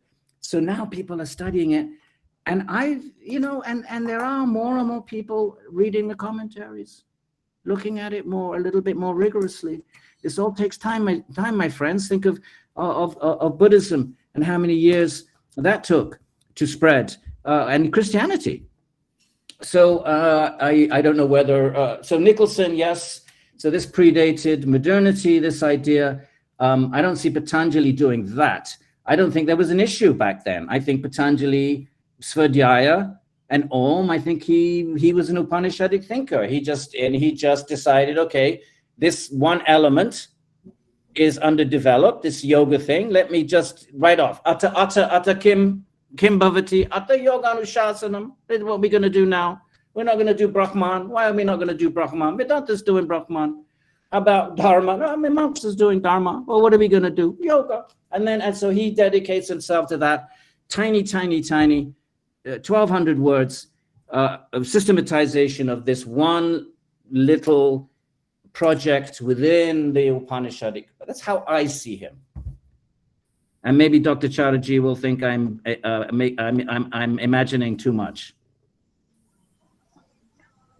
Not at all. Not at all. It is the real explanation came from your own thoughts, and obviously follow the whole tradition as we hold in India. There are many such kind of interpretation also available. I also have been with that kind of, and even I also go through your books and your writings. So really it's a good interpretation and really an unique kind of explanation. So you're too kind, Dr. Chatterjee. You should be. I would recommend Dr. Rukmani's books, but you're very kind. Yes. Yeah. I'll take one more question, my friends. I hope you forgive me, but I have to get my COVID test. As I say, we all know that's a rather pressing issue. And I only found out yesterday my daughter has been tested positive. So that's why there's a little bit of an unexpected time pressure. Could I take one more question, Rangit? Yes. Or another question that is to you, sir. In your commentary on Yoga Sutra, you pointed out that Vigyan Bhikshu described Ishwar Pranidhana to the practice of devotion and submission to Lord Krishna. Bhagavad Gita identified Krishna as Purushottam, who creates, maintains, and destroys the world. Krishna, as depicted in Bhagavad Gita, is Yogeshwara, master of yoga, and an ideal yogin. Now, question is that is the ontological basis of Parameshwara, Ishwara, Brahman is different? No, not at all. The Gita is very, very clear. Brahmano hi pratishtaham. I am the foundation of Brahman. And, an Ishwara, Bhutanam Ishvaropi son. I am that Ishwara. Now, it depends on how you understand the word Yogeshwara. Yogeshwara, I want to understand it. I am the Ishwara upon which yogis, even Patanjali, tasya vachika pranavaha japa tadartha bhavanam, upon which the yogis fix their mind. So you could take it that way, that he's the Ishwara upon which the yogis fix their mind. And the Bhagavata loves to say that when Yashoda is tying little Krishna up with the string, and the Bhagavata loves to say that Ishwara that the yogis run after with their minds, they cannot touch him with the mind. The Yashoda, she's tying with the string. So you could take Yogeshwara as the Ishwara that the yogis seek, or the Ishwara that the yogis use. That's why Jiva says it's not real bhakti, it's jnana mishrita, ketava, cheating. They use in order for a Svarupa experience. Or you could also take it, yes, Bhagavan is Yogeshwara. What are the 6 qualities of Bhaga? What are the 6 Bhagas of the Vishnu Puran? One is Tapaha, Vairagya. Bhagavan is supremely Vairagya. Why? Because nothing can control him. If you have a raga, that raga controls you. You have a raga for something, that thing is controlling you. You have to attain that thing. Now you become a servant of that thing. So vairagya is one of the 6 qualities of Bhagavan. So yeah, in that sense also you could just say he himself is not just that he's the Ishwara of the yogis, but he himself is, of course he's a yogi. He's supremely renounced. And therefore any kind of interaction is pure kripa. And the Bhagavatam loves to say, the Ishwara does aptarama, aptarama, aptarama. Why he's with the gopis then? Even Parikshit said, why he's with the gopis? He's doing this out of kripa. He's doing this out of kripa. So my friend, yes. So I'm sorry if I keep meandering. So Parameshwara is simply, there are many Ishwaras, right? Even many Ishwaras, even a mortal can be called an Ishwara sometimes, right? Even a powerful king can be an Ishwara. So Bhagavan is Parama Ishvara, and he's also Brahman. So all of these things are, the question is, no ontological difference in the basis of these things. They're different when you want to speak of that ultimate truth. When you just want to speak of it as an intelligence, a power behind creation, you might say Ishvara. When you want to speak of it as the source of creation, Janmadhyasya Yataha, you can use the term Brahman. When you want to speak of it as manifesting in the world, you can say Bhagavan. These are just different nomenclatures. My friends, it's been a great pleasure.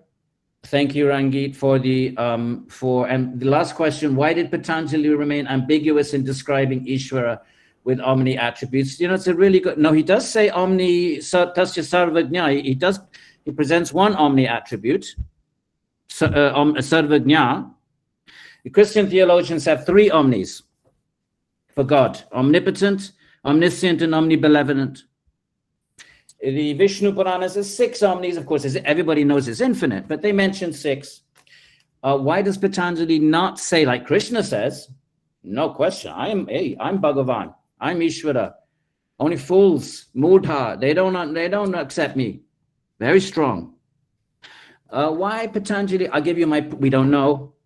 We can't climb into his head. I'll give you what I like to think. That's my personal, don't write it down. My personal opinion is he's trying to encourage everybody to do meditation.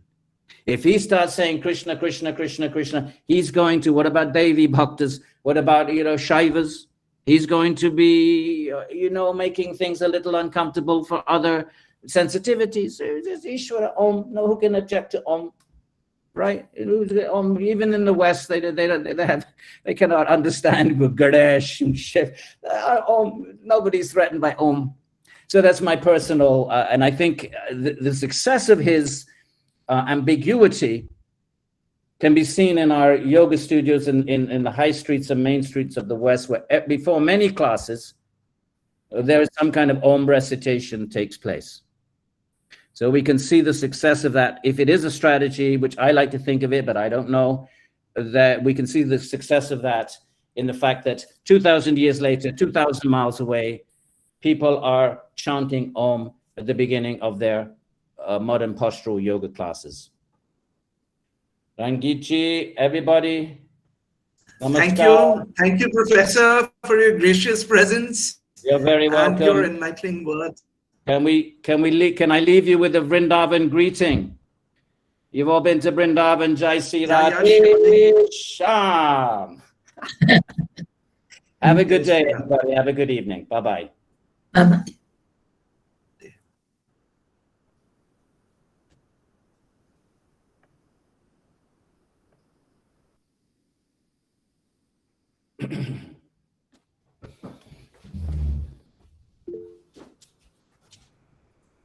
Dr. Chatterjee?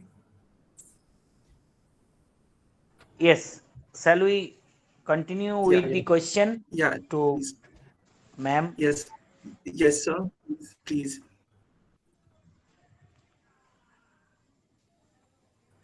Sir, There are few questions to Professor Rukmani ma'am. Okay. The very first question is like that: how can we attain peace of mind?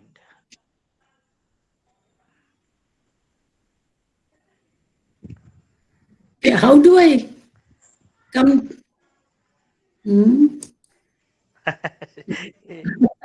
It is Again, I'm going through, can't minimize. Ma'am, we can obviously listen to you, but we can't see you at this present moment. Yeah, We can obviously listen to you. What You do I need to solve the problem as you did. Oh, you mean That's to switch turn off on the the computer? camera. Turn on the camera, ma'am. Perhaps This one? This one, I think. On this one.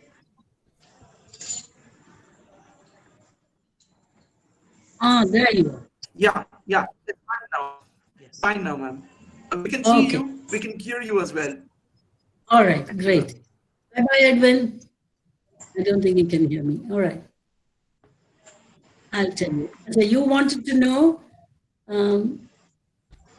I think I'm old enough to call all of you by your first names, okay? Srideep Chakravarti. Hello? Chatterjee, sorry. Okay. Yes. You wanted to know how we can attain peace of mind. Well, practice yoga. Exactly. Actually, this is not my question.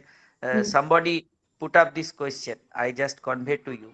I mean, by seeing this question, simple answer is practice yoga. It is also came to my mind, ma'am. Yeah, I mean, I think when the whole thing has been aimed at attaining peace of mind through sadhana of yoga, I think that's the obvious answer. Practice and practice, and of course, go through in 8 steps gradually. Prayatna saithilya ananta samapattibhyam. Yes, otherwise it's not possible. Choosing only asana is not possible. Choosing only pranayama is not possible. And one has to have a lot of patience. That is why tapaha. Okay. Actually, yoga is a holistic. It has every and it is not taken care of. It's not easy. It's self-explanatory as holistic wisdom. And I'm glad people don't have many questions for me. No, ma'am. Either it is because I was very clear, or it is that you didn't understand a thing that I said. It's not like that, madam. I was a student in Lonavala. When I was a student there, I came across your book first in Lonavala library. I've been to when Guruji was alive. Yeah, I carry that book from then, and I used to read all those. Though I am not from very much from the philosophy or from Sanskrit background, I am basically from science background. I deal particularly with the different scientific mechanism of asana pranayama in my laboratory. Still, I have met Guruji in Lonavala when I came. I had the good fortune. Yes. So in that way, I am also a student of you by reading your book.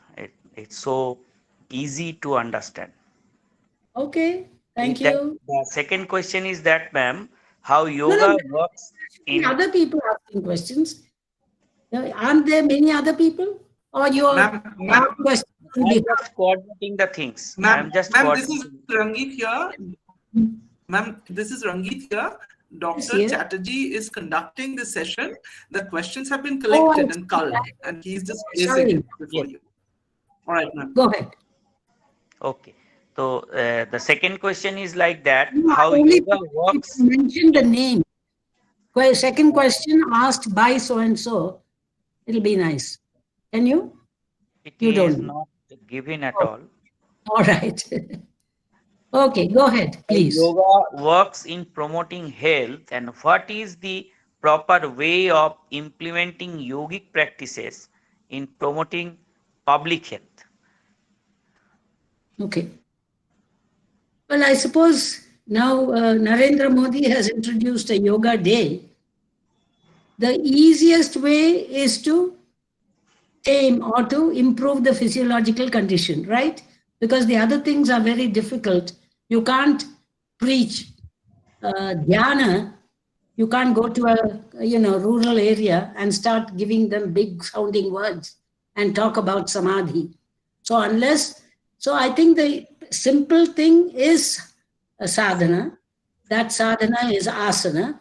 Start off with simple asanas. That's a good beginning for anyone, for instance, because that will then lead, as I said, from practice to text, because that is how the curiosity will come into being, and then there will be a desire to go to the original source.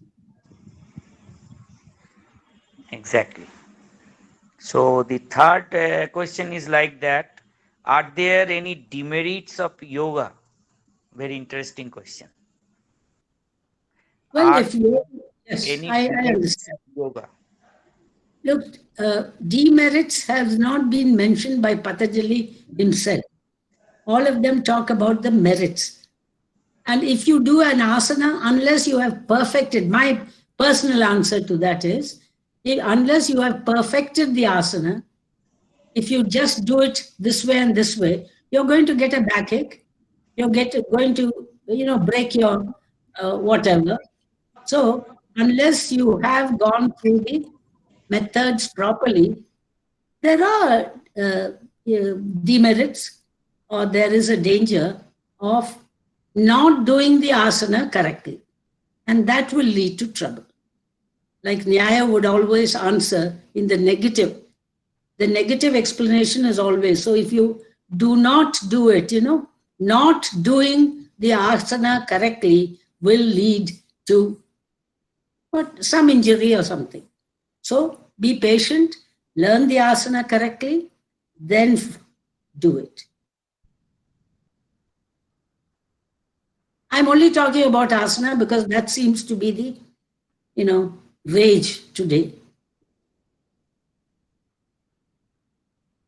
Any other question? Professor Chatterjee, you are muted. Dr. Chatterjee, you are muted. Please unmute yourself. Yes. Just a minute.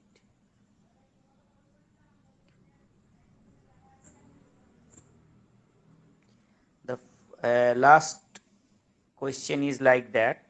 How does Vedanta and Sankhya traditions deal with yogic practices? Well, let me come to the Vedanta tradition first. You see, as far as the Brahma Sutra is concerned, he doesn't really discuss yoga practices. But when it comes to Shankara, he talks about nirmana chitta. But he's not in favor of yoga philosophy, but he admits that it has some merits. I think in the first commentary on the Athato Brahma Jitnasa, he talks about favorably about yoga, and yet will not give yoga the ultimate means to moksha. That will have to be only through jnana, because for him, jnana is the paramount means to moksha. But he's not derogatory, because when he talks about in the second pada, when he criticizes all the other systems of philosophy, he clubs Sankhya and Yoga while he is in favor of these two, because Sankhya also believes in the attainment of Kaivalya or Apavarga as they call it through jnana. But what he objects to is their belief in duality. Because Shankara is such a diehard non-dualist, he cannot tolerate their promoting this dual reality. That is his quarrel with them, because remember, he calls Sankhya as the Pradhana Malla. Pradhana Malla is the most important enemy. In other words, why did he say that? Because Sankhya was very popular at that time. Sankhya had the same kind of approach to the attainment of moksha, as I said, jnana, but he did not approve of their dual philosophy. The ultimate realities being two, material reality and spiritual reality. I think the gentleman, Dr. Manna, wants to say something, I think. No, ma'am, he is muted right now. Okay. Ma'am, please continue. Yeah. Well, I think I've answered that question. Any other question? Would you elucidate on Sankhya, perhaps? The question was Yes. also on Well, Sankhya Sankhya is one and of its relationship to yoga. You see, I didn't want to interrupt Edwin because he believed that it is Seshwara Sankhya. But there has been a Nirishwara Sankhya also.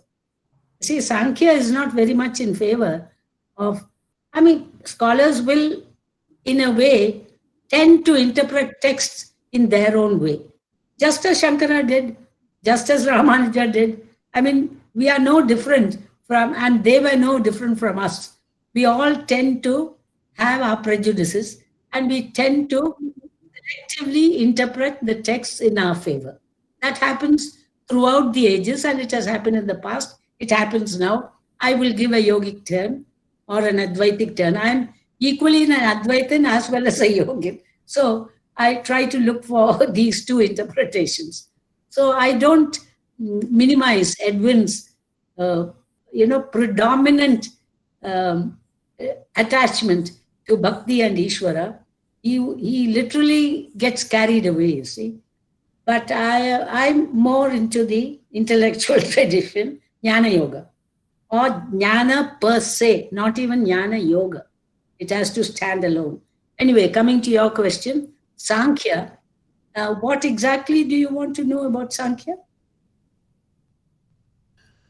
Ma'am, the relationship between Sankhya and yoga, the link between those two. Because in the Vyasa Bhashya, yes, ma'am, please go on. Yes, I will tell you. Because you see, Sankhya, what it does is, it does not give the method of attaining Kaivalya. Of course, Sankhya calls it Apavarga, as I already mentioned. But Apavarga and Kaivalya are the same. So Sankhya just stops at saying Apavarga is attained by the discernment of the difference between Purusa and Prakriti. Now you see, that is a very, very vague theoretical statement. Now what does it mean? And there it is that yoga steps in and then lays down it's the same thing, but it clarifies what Sankhya does by saying, because that is just an intellectual understanding. But here, yoga lays down a practical method by which to reach the end. So they are supplementing each other, because as far as the ontological categories are concerned, both Sankhya and Yoga believe in two realities. They both believe in the method by which, the epistemological way by which knowledge is gained. All that is the same. There's absolutely no difference.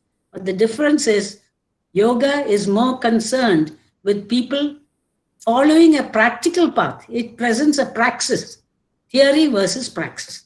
That's the only difference. And naturally, yoga is very important. Very popular because of that very reason.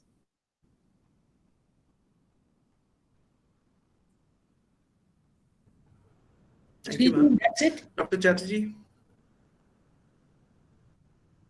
I think he's muted. Yes. That's it. No more question came to me. It was like that only. All the question been addressed by Madam. Okay, thank you. And Ranjit, what about you? No more questions. Yes, ma'am. Thank you. Okay. I must express my heartfelt gratitude to you, ma'am, for finding out time for us for this session. And I thank you, Professor Bryant and Dr. Chatterjee, for this engaging in this rather interesting question answer session. In fact, Professor Bryant started it before his deliberation. He asked you about a particular nugget.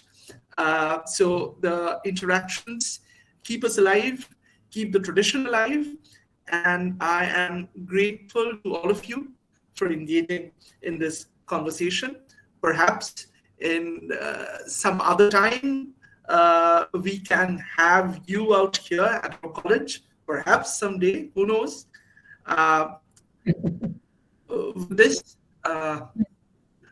today's program would be comes about while Yes, I'm ma'am. away. I said, I hope it comes about while I'm alive. By the grace of God, ma'am. So, with this, today's program is drawing towards its conclusion, and I'm sure that the participants, for the participants, this has been a fruitful one, and we would surely meet tomorrow once again at 6 p.m. for the concluding lecture of this webinar. Ranjit, one question: have you recorded this? Yes, ma'am. So could you send me a copy of this? Yes, I think. Yes, ma'am. I would. In fact, there is a YouTube live streaming, so it is being recorded, and I'll try to send you either the link, because the recording would be a long one. I can send you a link. This would be there for people to listen to in the coming months and years as well. It would be on YouTube, so people can listen to this. No, but the YouTube will be ready only after some time, right? No, ma'am. This is being live streamed on YouTube. Oh, live stream. People are listening to this right. Okay, okay. That's good. Okay, now I will have to explain myself for tomorrow, Ranjit, because I have another engagement here. All right, Okay. ma'am. Sorry, it would have been wonderful if you had been here. I would have loved to, but you know what happens? Yoga is very much in the air now. And people want to hear, for whatever reason, they invite me to talk about yoga. So tomorrow, I live in a retirement village. So there is a lot of interest. You know, as people get older, they get more spiritual, as you know. And so Srideep Chatterjee is an exception. And you are an exception. I don't know. I'm surprised that this young age, you people are so engaged with so much of spirituality. Ishwara, you know, let him shower his blessings on all of you. That's all I'll say. Thank you, ma'am. Thank you.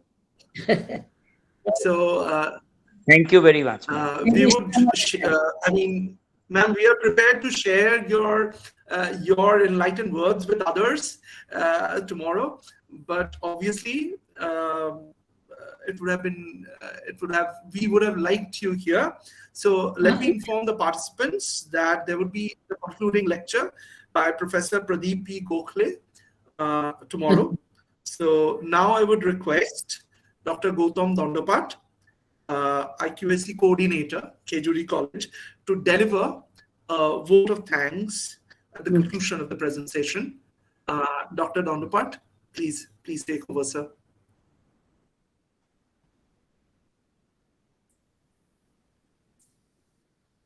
Can't hear you. Gautam mute আছে mute হয়ে আছো. Dr. Dandapat, I think you are muted somehow.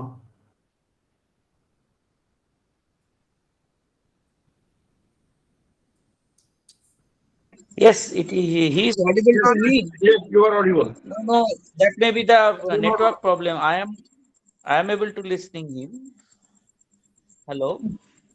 Oh, all right. Yes. All right. Yeah, you are audible. Yes, you are audible. I'm audible, but is Dr. Dandapat audible? Yes, he is audible to us. Really? No, not audible to me. Not audible to me. Kuntal sir, is he audible? Not audible, not audible. Not audible, yeah. Yeah, but we are able to listen him. Okay. Oh, all right. All right. So there must be some problem.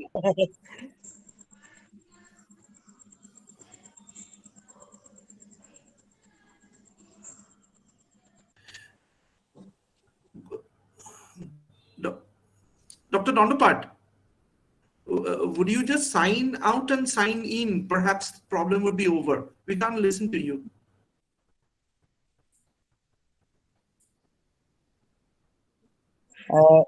Dr. Dandapat, I it's can better hear. you leave just once and again join. Probably Sir, Gautam sir voice is clear. He can continue. Yes, Kuntal sir, did you say something?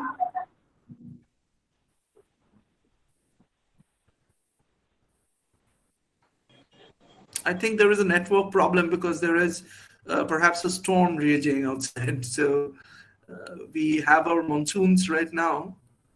Yeah.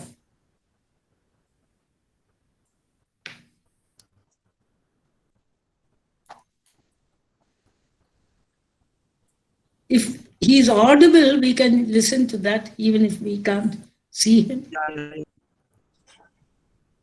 Yeah, Gautam sir is logged in right now, but Okay. is he audible?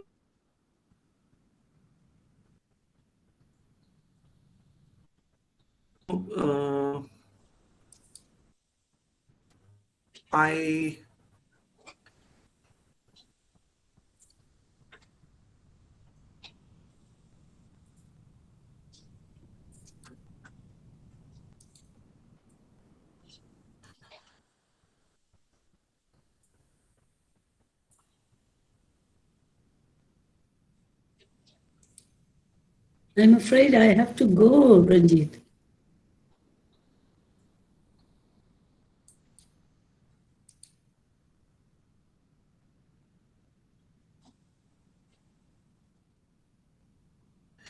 He would be there. He just phoned me that I'm logging in once again. I think there is a network problem. So let me inform who are present that Professor Gokhale will be talking on Buddhist roots in Patanjali's Yoga Sutra. I guess it will be an interesting discussion tomorrow as well. So as has been kind of witnessed by us, we had myriad perspectives to Yoga Sutra, as Professor Rukmani has confessed that her allegiance, although a very liberal allegiance to the Advaitin yogic tradition, and Professor Bryant talked about the Vaishnav inflection, the theistic inflections of yoga. And tomorrow we will get another flavor, another interpretation, or a close, perhaps, I don't know about the exact presentation, but Professor Gokhale has written a book on this, and he has tried to kind of connect Yogacara with Yogacara developments, especially Vasubandhu's work, with the development of Patanjali's Yoga Sutras. So I guess, is Dr. Dharma here yet?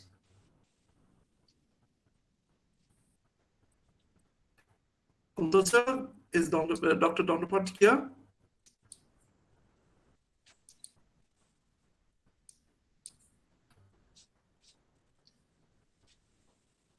Doesn't seem to be there.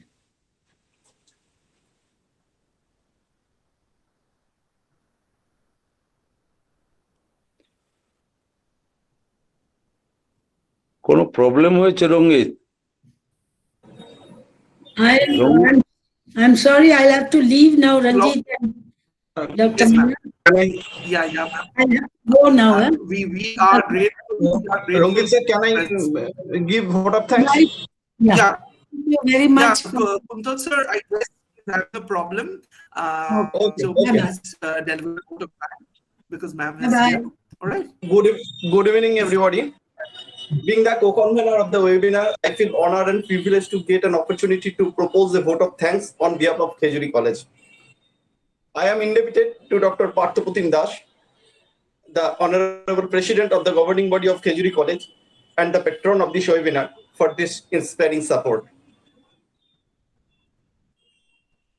My deep regards to Dr. Ashim Kumar Manna, the principal of Khejuri College and chairman of this webinar, for this encouragement, guidance, cooperation in organizing this webinar. I am thanking to all the respected members of the governing body of Khejuri College for their kind cooperation. I wish to express my sincere gratitude and thanks to our eminent speaker, Professor Bryant and Professor T.S. Rukmani, They are giving very nice speech, and I think we all enriched their himself and myself. I also want to give my heartfelt thanks to esteemed academician Dr. Sridip Chatterjee, Assistant Professor of Physical Education, Jadavpur University, for their kind cooperation. Thank you so much, sir. My heartfelt thanks to Dr. Gautam Dandopat, Associate Professor and Head, Department of Bengali, and IQAC Coordinator of Khejuri College for his support. I want to give my sincere thanks to Dr. Rongit Sengupta, Assistant Professor and Head, Department of English, and joint convener of this webinar. This event would not be success without your great efforts. I extend my sincere thanks to my colleagues, teaching and non-teaching staff, and the member of the Students' Union for extending their helping hands in this effort. Thank you again. Good night. Good night, ma'am. Good night.